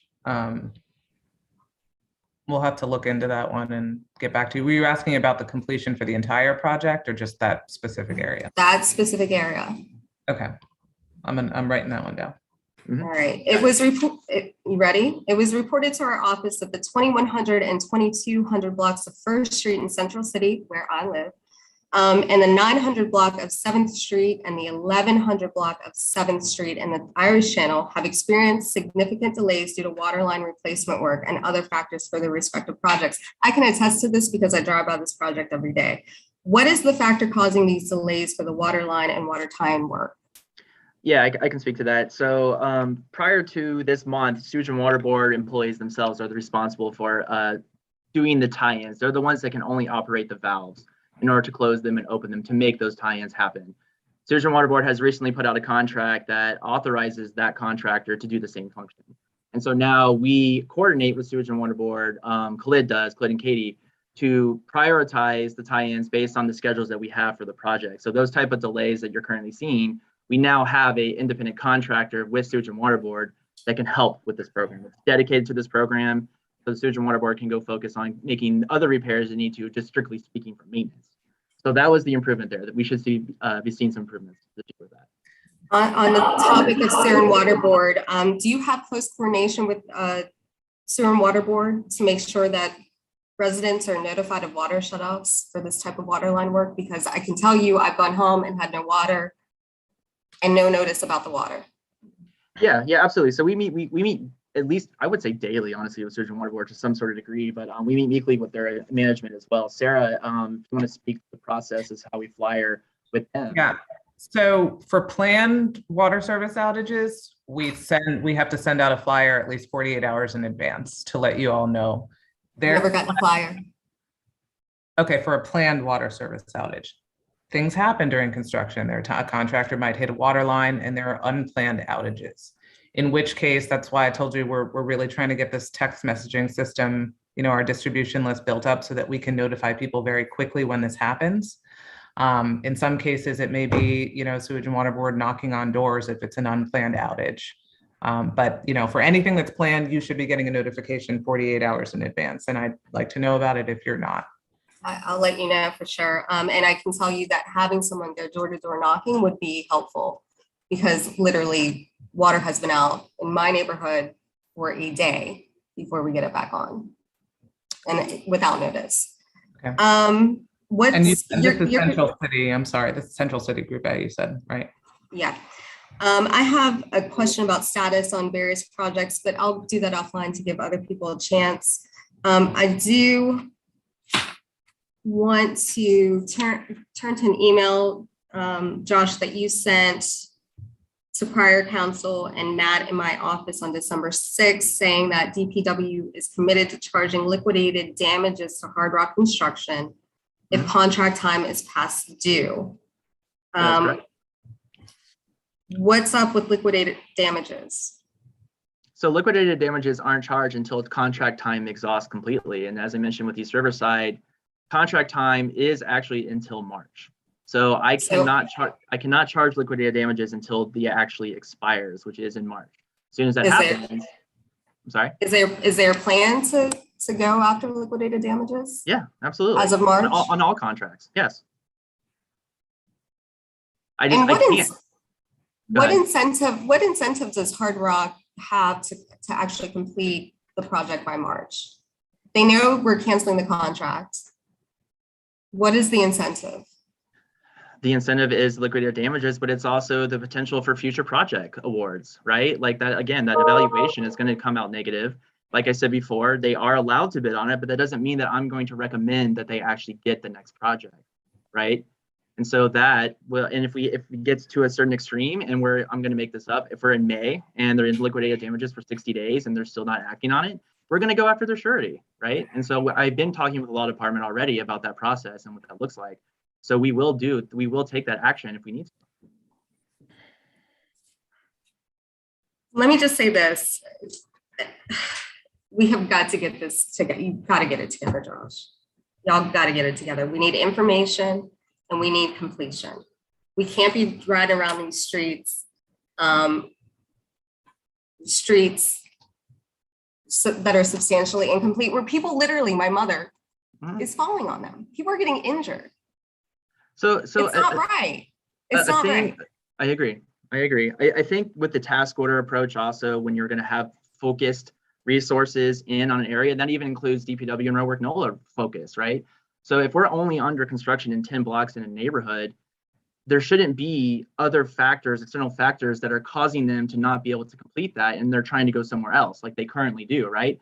So if they open up something now and something happens, whatever that might be, they're going to go to another block because they need to continue working, but they'll leave that block, as we all know, unattended for. But with these task orders, they can't go to the next block. And so contract time continues to run. And so we have a contract for 400 days. The first task order might only be 20 days. And if they take 70 days to do that first task order and they still have 7 more task orders to go, LDs are going to show up on the third task order. And guess what? You still have 4 more task orders to go. You're going to be in LDs for literally a year, which no one can sustain or afford, right? But my point back to roadwork NOLA is that by focusing the contractor on that specific area, they can get more real-time accurate information to provide citizens as well. Because right now, like I said, we're too far, we're everywhere, right? Instead, we're going to be here and we will be able to get the information we need because we're only going to be focusing on one spot. I'm going to have some follow-up written questions for you all to answer, including the timeline for the First Street project, the 7th Street project with the Center Water Board. So we'll get that to you this week, and I expect prompt answers to my questions. Thank you. Understood. Thank you. Councilmember Green. I want to thank Councilmember Harris because she expressed the concerns that I have too with regards to certain projects. And you all know, I mean, the bottom line is that I look forward to the opportunity to talk to you, and we've talked before, but we've had some projects such as in Lake Oaks going on for, how long are we into Lake Oaks now? It must be 2 years. And then I drive on Prentice to go home every day, and we're still crossing over unfinished work for such a long period of time. And I just look forward to working with you. I'm glad that you're responding to some of it, but I share Councilmember Harris's concerns. I'm gonna tell you, the funny thing is that, you know, people clamor to get their streets done, but boy, sometimes the worst thing to do is to get it started and then just have it sitting out there for a long period of time. And I see Josh, you're shaking your head, but I hear it all the time. Like I'm going to a meeting on Saturday, the Gentilly Terrace Neighborhood Association, and I'm telling you, they're going to ask me about, you know, Prentice, for example, why when they cross over Prentice Street, there's still dips and things like that. So I'm just looking forward to you all being as concerned as you can be and recognizing what we hear out there in the streets every day, and whatever we can do to help, including if there's additional personnel that's needed or additional resources that are reasonable, please do let us know. Because I do like to say what Councilman Thomas said at the beginning is just let us know, do you have enough money to do what you need to get done? Because we want to see it get done. We're budgeting for outcomes. Okay, I look forward to working with you. Thank you. Absolutely. Thank you. Councilmember King. Councilmember Jerusalem. Well, Councilmember King. Yeah, thank you, Councilmember Thomas, and thank you, Department of Public Works, for all of the hard work y'all do. I know y'all do a lot. Probably the most called on department in this city. So I thank you for that. And I want to give a shout out to one of y'all hard workers, Ms. Sharon Robles, who is a very great worker, and she does a lot to help our office keep our constituents satisfied. We have a problem in the Marigny we just got made aware of, where a contractor damaged some property and refused to give that resident his insurance information. So what is that process? We can, so I can get that information from you, the outreach specialist, her name is Lauren Muse, and we can get you directly connected to the person with the contractor that would handle that claim. So we can handle that at the roadwork office. So if you have that constituents information, I'm happy to take it and then we can reach out directly. Okay, and is it proper protocol for a contractor to give their insurance information?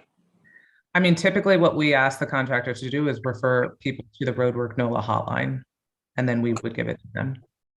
All right. And I'm not going to sit here and say how bad the streets are. We all know there's work to be done across the city, but I do want to highlight one area in the neighborhood called McClendonville. It's a largely African-American community that often feels as if they're ignored and underserved. This is a two-way street called the Armas, DE space the Armas. I'm aware of it. Yep. Odeon and Horace. The pothole, I can't even call it a pothole, it's a swimming pool. They put the people in the neighborhood put a grocery cart in the pothole so folks won't run into it. And it's a two-way street, but it's now, you can't drive down the street at all. You can't drive down the street at all. It's because nowhere now. It's a no-way street. And it's next to a church. So the parishioners of the church got to go all the way around and get inconvenienced just to go worship. So we can put some special attention on that one particular pothole sooner than later. I made a promise to the neighbors in the past that I'll give them my undivided attention. So please do all you can to look at that. I'm not putting one project ahead of the other, but they have been begging for help for years, and I gave them my word, and I want to keep my word. So sure, but yeah, we'll look into that. And if I can, I want to take an opportunity real quick to just kind of go discuss a little bit about pothole maintenance, if you will. We have a change of operation coming this year where we're purchasing new equipment. We're in the process of that right now. That will be able to restore pavement over utility service cuts. I'm talking the typical one that you see that it's squared off. If what you're describing to me now is probably exactly this, it is probably a service cut if I had to guess, right? And so right now, service what now? It's called a service cut. So when a utility comes in that needs to make a repair to their infrastructure underneath the street, obviously they have to rip the street up, right? And so when they do that, they repair their utility, but they don't always necessarily pave the road back, right? And so what we at DPW are doing is we're purchasing the new equipment to be able to assist with that and restore that pavement over those utility service cuts. But this isn't a box out.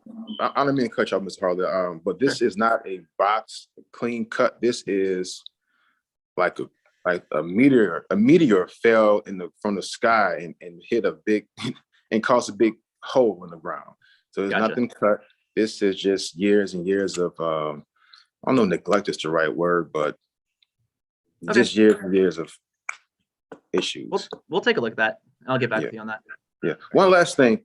Failed streets. I have a couple constituents that failed streets. So can you tell me what that is real quick? Explain to us what a failed street is. Yeah. So in 2015, we had a pavement assessment done by a contractor that analyzed every single street in New Orleans, right? And it gave it a rating. Most of that has to do with the roughness factors or the openings that you kind of described, or joints that have separated. The failure. So failure is the worst condition of a street. It's the worst classification, right? And so when in failure mode, what we do is when we have new funding that comes available, we take a look at that assessment and we use that as one of the factors to determine where projects are going to go from that current funding source, right? So the new bond sale, for example, that is definitely going to be a factor looking into that. I mean, our goal here is stormwater management and getting that better, but the pavement assessment will also factor into where we go with those. Okay. And I believe it's available, Sarah. Is it on Roadwork NOLA? If you want to take a look, the whole entire assessment is on Roadwork NOLA's page that describes all those ratings and all that. All right. And one more thing, because I get asked this a lot and I don't always have to answer. What is the order of, what is the priority? Is there a pecking order? Worst streets? So this is an example I was given. If you have a pot of money and you have 5 bad streets, 4 streets are so-so, but 1 street would take all of that money. Do you fix that 1 street that would take all the money and leave the other streets in so-so condition? Or do you fix the so-so streets and that 1 street, just put that to the back of the pile? It kind of depends on the situation. That, I mean, in this example, we would look at every single street and see what those estimates would be to fix it. A lot of times it just strictly needs the maintenance, like a mill and overlay of the asphalt, right? Where you remove that top layer of asphalt and put it back. It restores that street to a normal standard. Where you're describing for the failed street, you're probably looking at more utility work that's also needed. So kind of going back to the assessment, we look at what are the needs of that right of way or that street and try to put a matrix together to decide where we go. We attempt to do both, right? If the funding allows, we will attempt to do both. It just really depends on the specific grouping that we're talking about. So is there and I'm not sure you gave me the answer, an answer, but is there a pecking order? Do you say worst street, sub, okay street, or you want to grade it? This F street gets fixed first, or we want to fix all the C streets first and leave all the F? So I get asked that directly. Yeah. So for the FEMA program, most of that's pretty set. Not all of it. Most of it's set in stone from our original PWs from FEMA, and we kind of look at those blocks and upgrade as needed. The new bond sale, we have some money set aside where we supplement the FEMA program to work on adjacent blocks that were not going to be performed by that program, right? So if it does just need a simple mill and overlay, for example, and I'm doing full reconstruction 3 blocks nearby on FEMA, I'll supplement with bonds on that contract to go ahead and try to do the mill and overlay on those adjacent blocks, right? With the new bond money overall, the focus really is about improving drainage, right? So while we will create programs, we have a program in there called Max Pave that focuses on pavement repairs, about the utility service cuts and all that, that will expand. But the focus really is about drainage improvements. So when we do drainage improvements, 99%, even by the ordinance that's in there, we will repair the entire roadway with those drainage improvements. If that's just a mill and overlay or full depth restoration, whatever that looks like, the pavement itself will be addressed if we're also doing drainage improvements on that same block. Thank you. Thank you for all your hard work. I know it's also a thankless job, but I want to say thank you. Councilman King, before you go, over the years, they've used a first to worst. They've hired or engaged engineers to see what the worst case scenario versus the best case scenarios. And one of the things, you either have an asphalt overlay or curb and gutter. The curb and gutter usually depends on the utilities that operate underneath the street and how severe it is. If they're just doing asphalt overlay or an overlay, they can usually do a lot more street than if they have to go underground and do curb and gutter. But the analysis has been there. They've used engineers and evaluators over the years. I don't know if there's the latest one, Josh, but if there's the latest one, you may want to get it out to the district council members, just so they'll know what the ratings of the streets out there before we start performing projects. Sure. And what I can say is, when we're talking about drainage improvements here, I am looking at those streets that rely on ditches that do not have a curb and gutter at this moment in time. 20% of the city on those blocks do not have subsurface drain lines or curb and gutter bottoms, right? So our focus on making those drainage improvements is going to be on those. We have pockets of neighborhoods where there's just no catch basins, no subsurface drainage. It relies on those ditches that unfortunately over time have filled in. We're very aware of that. And that's where our focus is going to be on this bond money, is trying to eliminate that, because it's a bigger maintenance need than just standard cleaning with vac trucks, right? So we're trying to eliminate that in the future, so that way we can focus on cleaning catch basins and drain lines and eliminate the problem. Thank you. Councilmember Giarrusso. Thank you, Mr. Chair. I'm guys in the Councilmember Harris camp of this meeting. It is extraordinarily frustrating to be where we are. I would say a couple things just at the outset, that this is now the second committee that the council has as all district council members. And so I think we're very much aligned in the sense of things aren't being done or completed.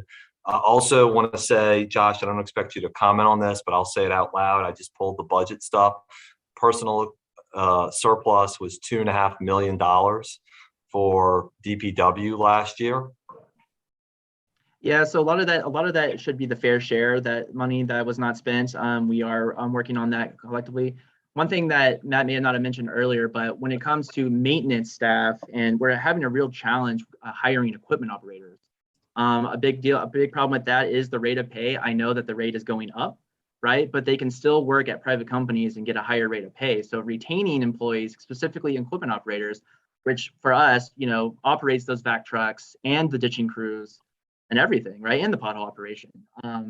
It's simply, we're just not able to find people to actually fill those vacancies. So while we do have that surplus, it's really more about the challenge of we're not even finding people, and it really is due to that rate of pay is a big challenge. I certainly, the $15 an hour thing will help, but I still think we're going to lose people to other companies moving forward. Well, I mean, I guess to me, there seems like there's only two options then. Get the rate of pay to where the market is, or contract the work out to get the people doing it. I mean, yeah, and we're exploring that. An example of that is the alleyway maintenance contract that we discussed in your district, right? I mean, we're looking at doing that. We're looking for other opportunities as well to outsource if we need to, just to make sure that we're getting functionality out of that while we're dealing with that challenge. So we are exploring that. All right, so I have a couple sets of things I want to ask about. First is, has DPW met with the new council members about the priorities in their districts that bond money can be used for? I know that Ramsey Green has met with some. I personally have not. I would like the opportunity to, absolutely. I would love to meet with all of you individually to talk about that, yes. I see one council member affirmatively shaking their head negatively. Not yet. Not yet. Yeah. Let me just start off by saying my view is that this council is going to take a very strong view. And I've gotten, as you know, extraordinarily fussy about the fact that bond money is not being wrapped around FEMA projects the way I think it ought to be, or prioritized in different ways. And my strong suggestion is before the next budget or public works meeting that roadwork, DPW, whoever schedules those meetings with everybody so they can start hearing what those priorities are. Okay, I'll work with Tara on that to get those meetings scheduled. Absolutely. All right, thank you. Let me ask a question related to what Councilmember Harris was asking about, which is the bidding process. It seems to me we're stuck in a low bid wins the contract era. Is there a way to change that so we are going to who's providing the best services? I mean, I'm not going to name names today, but it's very clear who a couple of the contractors are who we're having the most problems with. And yet if they low bid, we're going to continue to reward them and or allow them to really low bid, but then in 15 change orders, which is really what the amount is going to cost anyway. We've got to get out of that world. And so that way we, the city, have a stronger hand in selecting who the right contractors are. Absolutely. So we're still working through that process on how this is going to work, but the responsible contracting ordinance that has recently passed, that is going to be a big factor in determining responsiveness on future bids, right? So we're going to be looking at current bonding capacity, for example, of that contractor who's trying to win that bid. We're looking at performance based on the evaluations. We're looking at what other contracts they even have, not even necessarily in Orleans Parish. Do they even have the capacity? Do they have the crews to actually work on this next project? All those questions are going to be asked, and we're going to evaluate that at that time of that bid. And we're going to submit that. We'll work with the law department and the office of procurement with Julian's shop, and we'll decide. Like I said, we're working through those processes, but that will be the way that we determine that it's not just going to be lowest bid wins automatically. It's more about responsiveness. And are you able to actually do this job and do it well? So I think that's going to be a big factor on deciding that moving forward. And when will that framework be implemented by, Josh? I will have to get back to you on that. I'm not 100% sure on that timeline. I need to work with law and procurement. I mean, look, here's my concern that sort of bleeds into item number 3. The projects are not being done, in our view, correctly, timely, in a process well right now. I mean, I'm just going to say, for me, I am tired of hearing residents say to me, why is this street ripped up and nobody's here and they're 4 streets over, or this street has been a year? And I'm going to show you some numbers from District A over the last couple of months. Like, that has got to stop. And then number 2, if we're hearing there's going to be 57 new projects in Q2, like, we've gone from a quantitative problem to a qualitative one, right? Like we are going to have so much work out on the street, but it's got to be done right. So I think what, and again, I don't want to speak for one of my colleagues, but what we all want is more guardrails on what's happening. And right now, it's got to be a guardrail of contracts that need to be changed. It's got to be a guardrail of who the right contractors are. It's got to be a guardrail of daily assessment of what's happening. It's got to be a guardrail of utilities talking to each other and coordinating their work. It's got to be a guardrail of showing what the deliverables are. It's got to be a guardrail of sewage and water board saying when there's going to be an outage. And I think what you're hearing from us is those guardrails don't exist.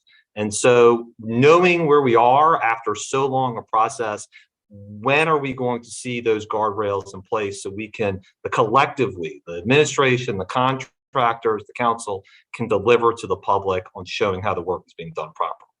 Absolutely. And I hate to sound redundant on this, but that really is the sole purpose of these task order based contracts. That really will correct mostly everything you just described, right? And I hate, go ahead.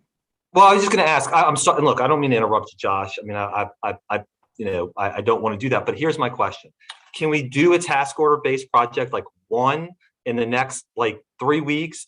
And then we show like it's a pilot, like we have documented this is the way to do it. And then we do 2, and then we do 3. I mean, my point is like, if the task order place, and you all have been talking about it for a long time as a way to be a curative function, let's pilot it first. Let's show people this is what's working, and then we can go from there. I mean, is that possible? So we like I said, we have rescoped and we have changed our specifications as the new standard moving forward on all projects. So I don't necessarily want to stop that from moving, but I think we can showcase one of those as an example, and we can certainly put that out there to prove that task order based contracts are working and are minimizing these current problems. I think that's the approach we would take. If you're doing multiples then and it doesn't work on a one basis, then show us all the multiples. And ideally it would be, and again, I'm just speaking for me, in District E, in District B, in District D, in District A, in District C, this is how it's working. Like it is like clockwork, no matter where we are and across all the districts. Sure. I think we have 2 projects that would come out under the new construct in this first quarter. I mean, so that's definitely going to be able to give us a sense of how it's working before we move into second quarter. That's packed with a lot more projects. All right. And on sort of continuing on this line and like we are where we are with the old contracts, but just so we all know, how many contracts right now where work is being done have this 400-day delay? Well, I wouldn't necessarily call it a delay. It's just the actual contract time. Hold on a second. So what I can do after this meeting, the way we've changed the way we report every Thursday with our team leads. And so like I said, we look at every single active project. This spreadsheet shows contract time and the amount that's passed, right? And so it also compares that against how much the contractor is invoicing. And so what that's doing for us is if there's a gap between how much they've invoiced for versus how much contract time has passed, a 20% difference on that, it's red flagging it to us that something is not right with that project, right? And so that whether that's the stalled problem where they moved on somewhere else or what other challenges. So we review those now with our team every Thursday in this format. So what I can do is I can send you this spreadsheet, everyone on here that goes through every single active project and it gives you that information. So to answer your question about how many are in 400, I can get that specifically, but it will be in this spreadsheet and tell you that. Yeah, I think that'd be great since I think, Councilmember Harris requested the sanitation contracts. I mean, I think we just want to know where things stand. And from my perspective too, it also helps manage expectations in a different way. All right, I'm going to ask this for a second. Josh, I know you guys may have heard about this. Paul, do you mind pulling up my slide for me, please? So, one of the things we've been focused on is trying to accumulate data as much as possible. And I just want you all to see this because this is from November going forward. We've been trying to aggregate the data for forever, but because of trying to go getting this in sort of 2019 or 2020 forwards, backwards, it didn't work. So we just decided to basically start with a new term. And Josh, I just need, and Sarah, y'all to look at this. I mean, this is all the engagements just on joint infrastructure work since November. and Black Pearl, by a wide margin, almost 40, which is almost an email, a contact every single day, is the leader in the clubhouse. And then I think what's the most notable after that is you have a bunch of neighborhoods that are very similarly situated. Audubon, City Park, East Carrollton, Fairgrounds, Lakeview, Leonidas, Mid-City. And then if you really look at it and you decide I'm going to combine some of these, like City Park, Fairgrounds, Mid-City, they go up even more. And I have to make the point, because I think, all of us are asking for information now. I'm providing you data. This is what we are getting on a regular basis. And again, I don't mean to keep using her as the example, but Councilmember Harris's frustration is not just anecdotal, it is analytical. And here it is. And we're going to keep on. I want everybody to see it, and we're publishing it because we are getting so much of what's going on. And I just think it's important for the leaders to know that this is happening, and it's happening in Leslie's district and Oliver's district, everywhere. And there's no sign of abatement. And we got to just figure out how to make sure that changes. Absolutely. If you want to provide that information to me on a weekly basis, I would gladly accept that, and I can have that conversation. I can make this data part of our meeting that we have with my team. I have no problem with that. We're absolutely happy to do it. And Josh, two things. One, we're going to publish it on our website on a weekly basis. And then two, we're happy to send it to you. And by the way, Holly can do it by lights, by JIR engagements, by sewage and water board. So if you tell us kind of the reports that you want us to crank out on a weekly basis, we're happy to oblige with that. All right, Paul, I appreciate it. Let me ask this to Josh. One of the things that was in here as well is kind of having a publicly facing scorecard. And, that was supposed to be November, supposed to be December. We're almost at the end of January. Is that going to be publicly facing in February? Yes, so we're at our final stretch that we were coordinating with Julian, his Office of Procurement. The first form that we had was, I don't want to use the word too simplistic, but they weren't asking enough questions that satisfied what he was looking to see out of that evaluation. And so we expanded that to, like I said, 39 questions. And we had that conversation with him last week, and he's good. So we're just now coordinating with Roadwork NOLA to make sure that the new form aligns with what's being put on the website. And yeah, I expect that to be out in February, without a doubt. And I guess that's a really good point you're making.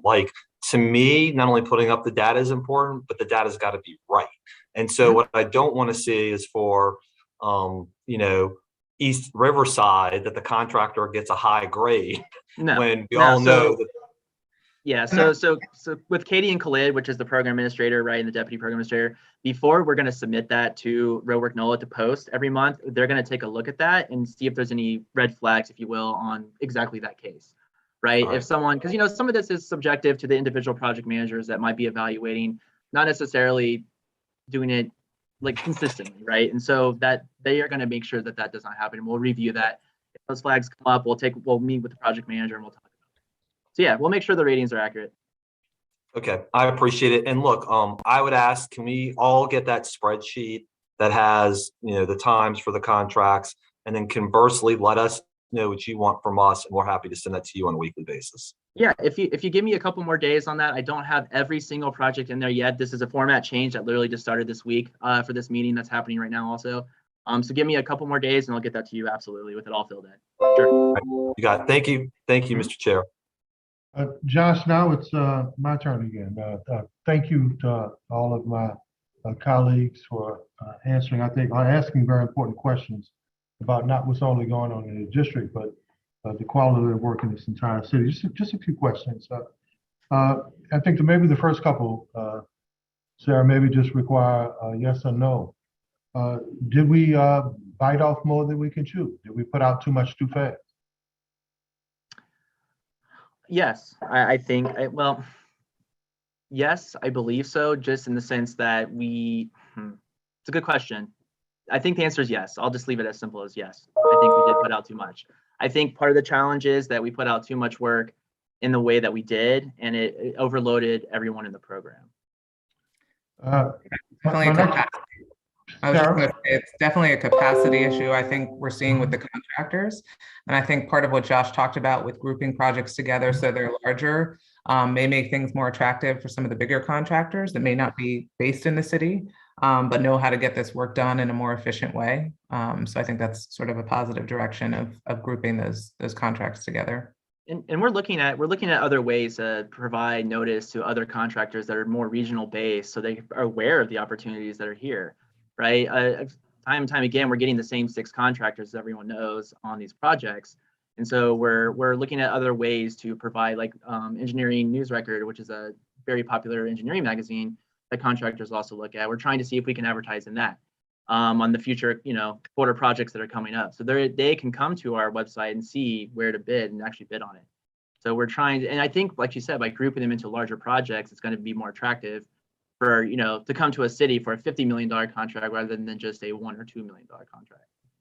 Are we treating projects in Little Woods in the Lower Nine the same way we're treating projects in Lakeview and in the CBD? Yes. We do not distinguish anything wherever it is in the city. They're all the same. We treat them all the same. Yes. In terms of quality, maintenance, and performance-based, all the same? Same Yes. person? Correct. At the end of the day, when we're finished with this massive program, which admittedly seemed to be a little too vast for the list of contractors, what percentage are we shooting for? What percentage do you think we'll have for DBEs and African-American owned contractors that will participate at this level? What will that level, a dollar amount, be? So every contract we have has to have 35% of that, and that now includes a more monitoring from OSD on even added scope of work on change orders. So when a change order comes into DPW, the contractor has to fill out a DBE plan for how that additional scope of work is also going to meet 35% of that new scope. That is a change that's come recently. Before it was just, overall contract meet 35%, submit at the end of the project and show that you did that. Now it's more intermittent review, as those changes come in and ensuring that that 35% goal is being met. So I don't have a dollar value, but 35% is the requirement. I'd like to make sure Councilmember Harris gets her list of low performing contractors, Okay. as well as add to that the ones that use change orders the most. The ones So that I want to caution on what you'll see with those change orders. Yes, absolutely, we'll get that to you. But okay. Again, due to the nature of these wave 1 and 2 projects being more neighborhood based versus just corridor based, right?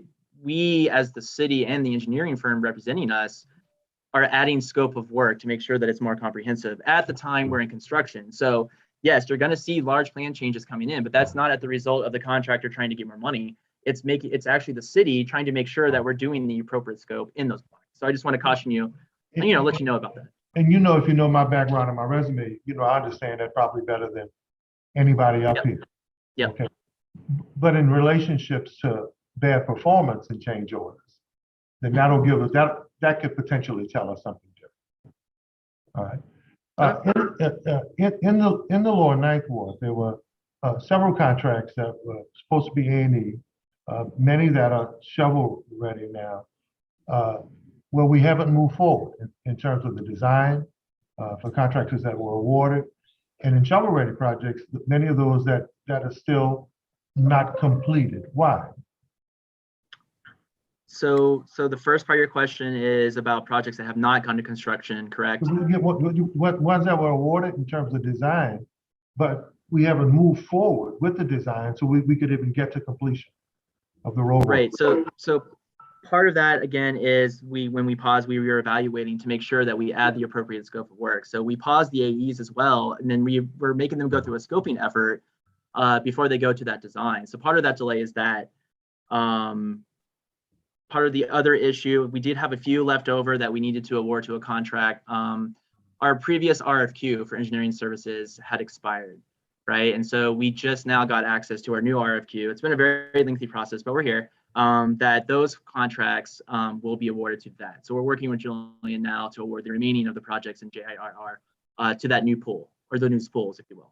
You do know that at some point I'm going to tell people some of the good things that you guys did, because you guys were really on track at some point. I don't know how we hit the wall, but there were some things that were going right. And especially with breaking down an award to many smaller local firms, you guys were on the right track there. But when you award to many of these smaller local firms and they don't get paid and they can't proceed, their ability to maintain in terms of cash flow and prepare for more projects, in some cases, we're putting them out of business. Do we recognize that, especially small local firms? And what are we doing right now to remedy it? Yes. So for engineering firms specifically, for small firms, I'll do contractors in a minute. For engineering firms, the new RFQ established both a large pool and a small pool, right? So the small pool is more geared towards the DBE firms, the smaller firms, and our projects that we're going to be assigning with those bond projects are also going to be in alignment where we're going to award projects to both pools, right? So there's going to be a specific pool just for the DBEs or the smaller firms that are going to give them work and opportunities moving forward. And that's going to be our model we'll do with the RFQs, I think, from here on out. That's the new standard. So that's AEs. Contractors, we recognize the cash flow problem mainly due to change orders taking a very lengthy time to actually process. They've done the work through field changes, but they still can't get paid for that work because the paperwork hasn't gone through. Too much red tape, right? So what we're doing is we're working with the CFO and Julian to implement a new process in Brass for field change authorization. And so what that's going to do at the moment that a field change is executed, which is authorizing that scope of work, the contractor is able to bill for that work at 80% of that field change value. It's a much quicker process internally to get that field change executed and get it into the system and all that. So that the 80% will be paid, the remaining 20% gets paid once the change order executes later on. So that really will significantly help with cash flow on these smaller firms. I recognize that they rely on that heavily, right? And so this field change process that we're trying to implement, I think we're meeting next week actually to try to finalize that. That is going to help solve that issue. We don't want to help fix local streets and put local professional service firms and contractors out of business. The big boys and the big girls, they got enough cash flow to wait around and low bid and underbid. My next point, I want to stick with brass. If a contract is going through brass and there's no material difference in every step of the brass process, but maybe a change or a question or two with a given department, why does it have to go back through the same process again? Why does the same contract have to touch the same department where there's no problem? Are you simply just asking about the routing process in Brass? With the routing process. I'm not sure. I would have to get back to you on that one. I don't have a direct answer for you here right now. I know if someone in that process rejects it, it's just standard practice at this time, unfortunately, to go back and start over. Usually that's as a result of something that's changed though. So like if a change order comes in, and for some reason quantities are not correct, obviously the math doesn't add up, the funding's not correct, the funding sources aren't even correct sometimes. And I think that leads back to actually accountability on our engineering firms. They're the ones responsible for preparing these change orders to us, right? And so holding them more accountable and making sure that they're being, doing their job would help minimize this. So to answer your question on process, I would have to get back with you on that, but I know some of the challenges is exactly that. Okay, Pave and Lean. Pave and Lean was pretty successful some time ago, where residents of a community would actually use the portions of their property tax to match capital project money to actually get their streets paved. Is that a process still in place? Do we still do that? Or is that not an option anymore? I have not seen that since I've been at DPW. I've been here almost a decade. I would like to have a conversation with you about that. Okay. I think that's a good model to go strive for. Absolutely. Okay, so you haven't heard? I've heard of it. I have heard of it, but I haven't seen it implemented. I have not seen that happen since I've been here. Right. So I can't speak before me, but since I've been here, no, I have not seen that. Coordination with Public Works and Sewage and Water Board. Since I know a little bit about these systems, right? Sewage and Water Board can do everything right in terms of new systems, new flood and drainage systems. But if that 26-inch, I think it's a 26-inch, right? 36-inch. It's the smaller one that connects to the system? Yeah, 36 inches and under. Yeah, if that 36-inch pipe that comes from the house to the street taps into the system, if it's broken, clogged, are not replaced, then it doesn't matter. The water is still not flowing into our drainage system, our flood-proof system. What percentage of all of those pipes have been maintained, replaced, or cleaned? I can't give you specifics on that. I can tell you that every year we dedicate resources to that issue, even with bond funding when possible. If I go do a drainage line replacement on a block, I do create bond programs to help with that. Now, the challenge with just simple point repairs or a simple catch basin repair, a lot of times that's not bond eligible. It's strictly operating funds that have to pay for that, right? And so that becomes a challenge all on its own, where I'm very limited on funding to actually handle that issue. The cleaning of catch basins, a lot of times is only operating funded. And so that's where I'm trying to get staff in to have more vac trucks, right? So let's think about it, right? We've had SELA, we've had all these major flood control, we've gotten billions from the federal government. So we put these programs in place. But the smallest part of the system, that one drain, if it doesn't work, Sarah, none of the really system doesn't work. So what we've seen over the last couple of years is areas that have had some of those major improvements underneath, but the water and the rain still can't access the system. Or we've had systems that have been adequate over time. Like especially around the broad area or the area around Crowder and I-10. But because those 36-inch drain lines are not doing their job, the water can't get into the system anyway. Yeah, no, I agree. I agree with you on that. The resources that we're given, we do what we can to maximize that resource, right? And we have 85,000 of those, right? What's the number? It's 74, 80, somewhere in there. I mean, we're actually adding with every new project that comes in, it keeps going up. So I mean, like, it's in the $70,000, $80,000. I mean, catch basin range. Yeah. Right. I mean, the problem, I used to work with architects and engineers, and I worked with people who worked on this system from the core to what you do, to Sewage and Water Board for the last 40 or 50 years, and know a little bit about it. How do we get to the point where those smaller drain lines are match the work that's being done in the system?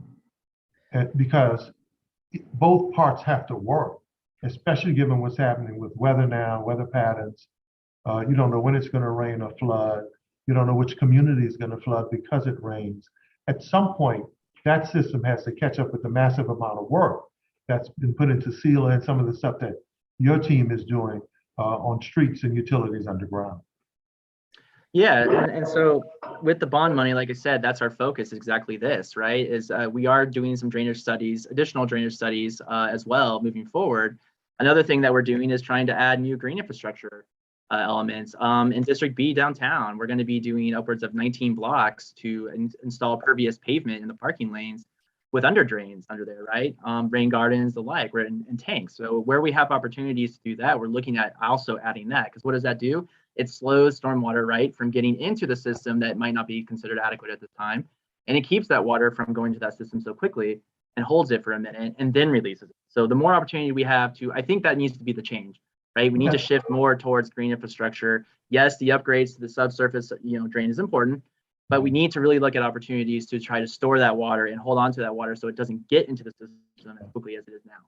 Well, for my colleagues, and because I've worked in this area, and I've facilitated a few conferences in this area, we're never going to get enough money to replace all of America's old infrastructure. So the move is going to have to be how we learn to live with it and how we maximize the dollars we have. And I think that was Councilwoman Harris's point. If we don't have enough money, let's at least do the best possible work we can with what we have and utilize all the funds and all the agencies to make sure the result is the best. I think it's been touched on before at previous council meetings, but I think there's that 1992 agreement out there between Sewage and Water Board and DPW.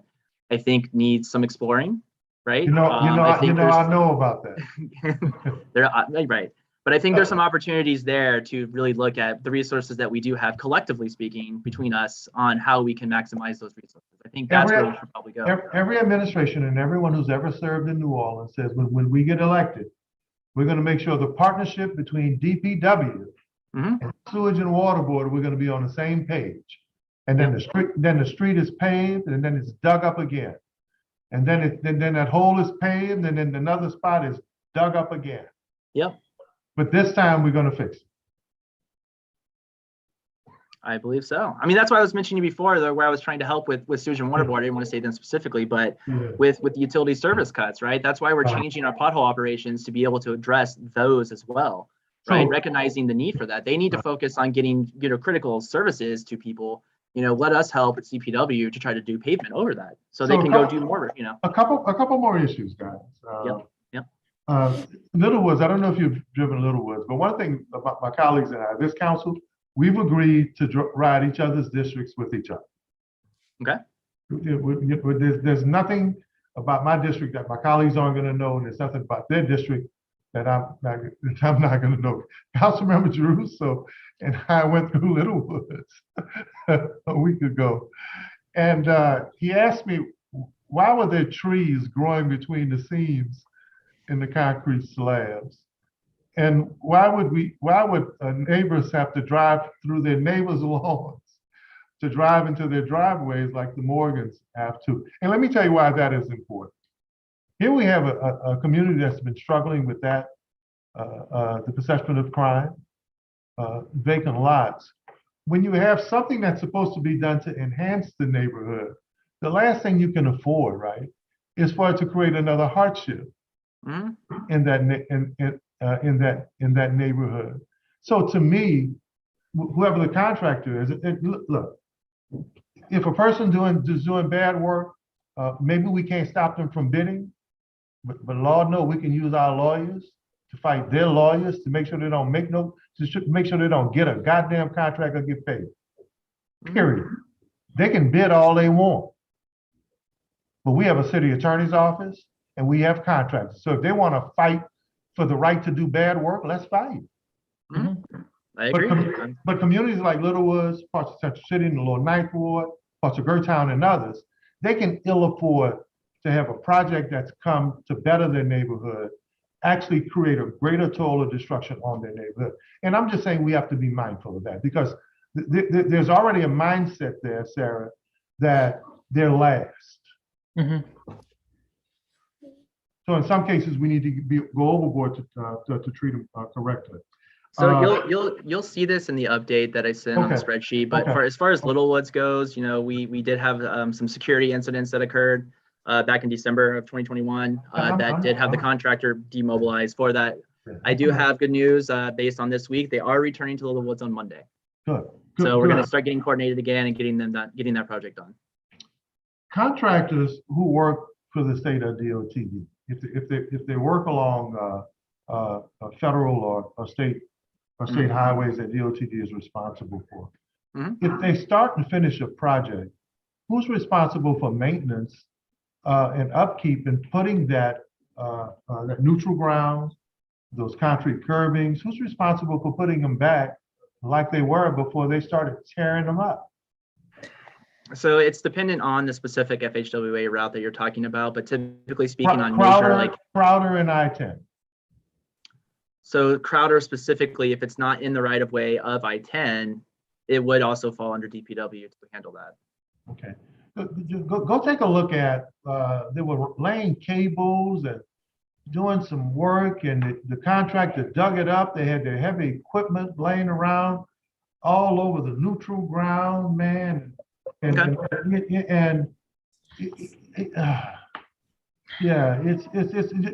y'all have somebody that drives around to see what Oliver's doing, man. Oliver messed up this project. Let's take note of it. Let's take some pictures. Y'all have someone who does that? You have a catalog? Yeah, so we have 4 inspectors. They focus mostly on 311 complaints that come in for the department, and they'll go look at those. But while they're also driving that, they're making other observations and reporting back when they see stuff like that as well. But it's just 4. We only have 4 inspectors doing that. And with the bidding process, there's requests for proposals and there's lowest bid. Which one's the best? Well, they're different. So RFPs are just for professional services and AE firms. Lowest bid is just for contractor, like physical construction taking place. So they're 2 different functions. So I really can't say which one is best because they're doing different things. I mean, is Lois bid working for us with Public Works and capital projects? Or No. is it giving us, okay, but. I'll answer that right away. It's no. Thank you. I appreciate that. Guys, lastly, this was an area of strength, Sarah, when you guys started, and this is for my colleagues. I had not seen an administration recently program and put out that much money that quickly. Mm-hmm. But something happened. You know, somebody hit a wall somewhere. And I think when Councilmember Harris is saying, Councilmember King and Councilmember Russo, and all of us are saying, how do we carve a hole in the wall? How do we come together? Because something that's meant for good, especially when we're dealing with crime and litter and dumping, and something that you guys were actually getting stars for, man. You know, you're actually moving this along with where other administrations maybe had not. That only compounds the pain in our community when they see their tax dollars and their money that's supposed to be working for them, where they actually believe it's working against them in their community. That's how important. This is just a whole nother piece of the puzzle to trying to create a sense of quality of life, right? Where taxpayers know and believe that they're getting the best for their dollar. Mm-hmm. So whatever happened within that structure, where I thought, because you know I know a little bit about this industry and worked in it, you guys had really made some advances. I think Councilmember Harris's frustrations are like, well, hold on a second. You got something good, man, that's supposed to fix our community. It shouldn't be breaking our spirits. And I don't want to speak for her, she can say that, but it shouldn't be breaking our spirits.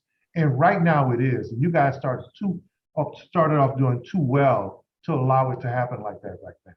Councilmember Harris. Councilmember Harris and Councilmember Yes, King. yeah, thank you. And just quickly, just while sitting on this call, I got photos from 4236 Miro Street where a garage is blocked and the citizen cannot enter her garage because of road work. I got a text that the 2200 block of First Street, the water is out, unannounced, literally during this call. So these things, as Joe said, are not anecdotal. These are real complaints. And Mr. Chair, point of order, I don't know if we will take public comment or read public comment, but I think if there is public comment, and I'm sure there probably is, that we at least should get those comments and get them over to Sarah and Josh so they can see exactly what is going on. Thank you, Councilmember. Councilmember King. Dr. King. I'm here. I unmute myself. If a pipe is bust and the water is coming out the ground and the constituent calls and reports and they get told it's not us, it's Sewage and Water Board, then they call Sewage and Water Board and they say it's not us, it's Public Works. Then that constituent calls me and say, it's the council, get it fixed. How do I determine who to call if the constituent call back and forth and they can't determine who to call and the people they call can't determine who's who the pipe belongs to? So what's the formula to figure out this is Sewage and Water Board or this is Public Works? So if the resident files a 311 complaint or we receive a complaint from your office, what we'll do is we'll send an inspector of DPW to go take a look at that. They will determine whether that's Sewage and Water Board, DPW. If it's a leaking water pipe, it's going to be Sewage and Water Board. DPW does not address water leaks as a standard maintenance practice.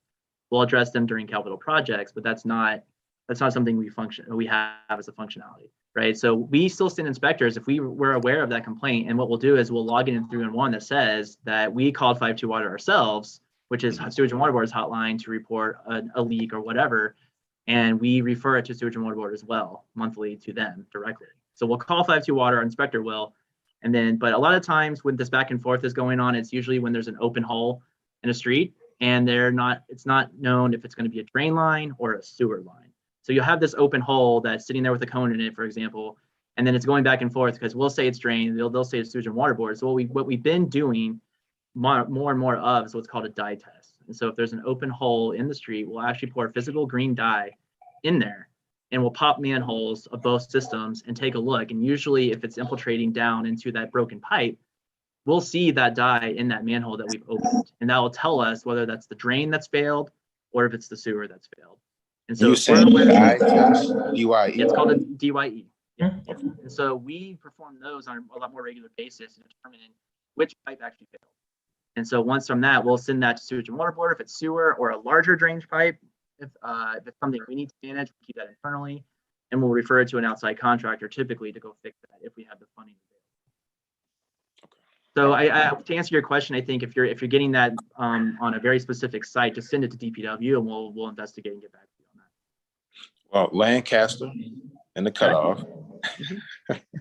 Lancaster and the cutoff for Miss Diane. And Tullis. I forget the 100 block of Tullis, but it looks like a swimming pool, so it's easy to find. Okay. Sarah and Josh, we would hope that, there's a list of complaints that have been made by residents and by council members over the last several years. And given this council and their level of engagement, I would hope that success of eliminating the calls for service or eliminating the concerns on that list will actually be used around budget time. So I would hope that the list that has been compiled, you guys can send us a list and say that list that was 200 guys, guess what? Now it's 150. Now it's 125. Knowing that, I don't know if you'll ever catch up, but when it comes time for the budget hearings, we'll be able to deal with performance-based measures and zero-based budgeting and say, you know what, man, these departments and these agencies, yeah, the list isn't growing. Those things that we submitted on the list have actually been dealt with. I think that, given the people that I work with, I think that's going to be extremely important.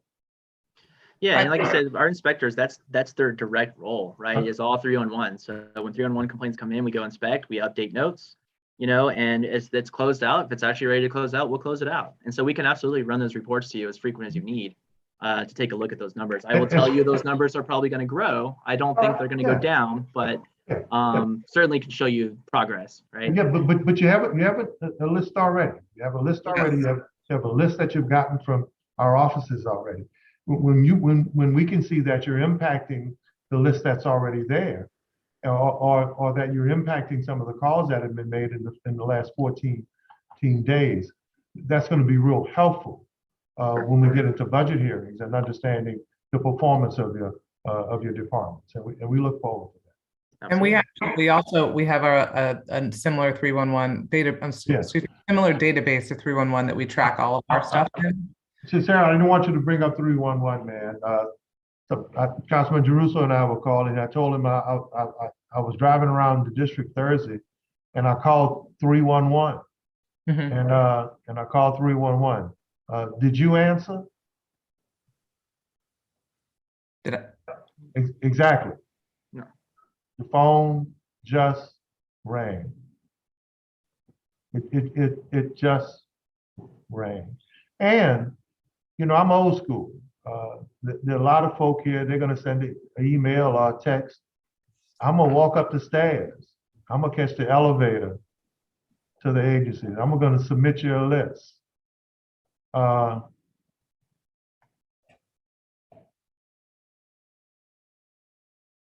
Josh, thank you. Appreciate you guys. For my colleagues, man, y'all are a blessing. Sarah, anything you want to add? Josh, anything you want to add to close out this meeting? I think I'm good at my end. Thank you, Sarah. Motion for adjournment. All right. Thank you. So moved. Moved by Councilmember Harris, second by Councilmember King. The meeting is adjourned. God bless you guys. Thank y'all. We line up for the next meeting. Thank you. Thank you.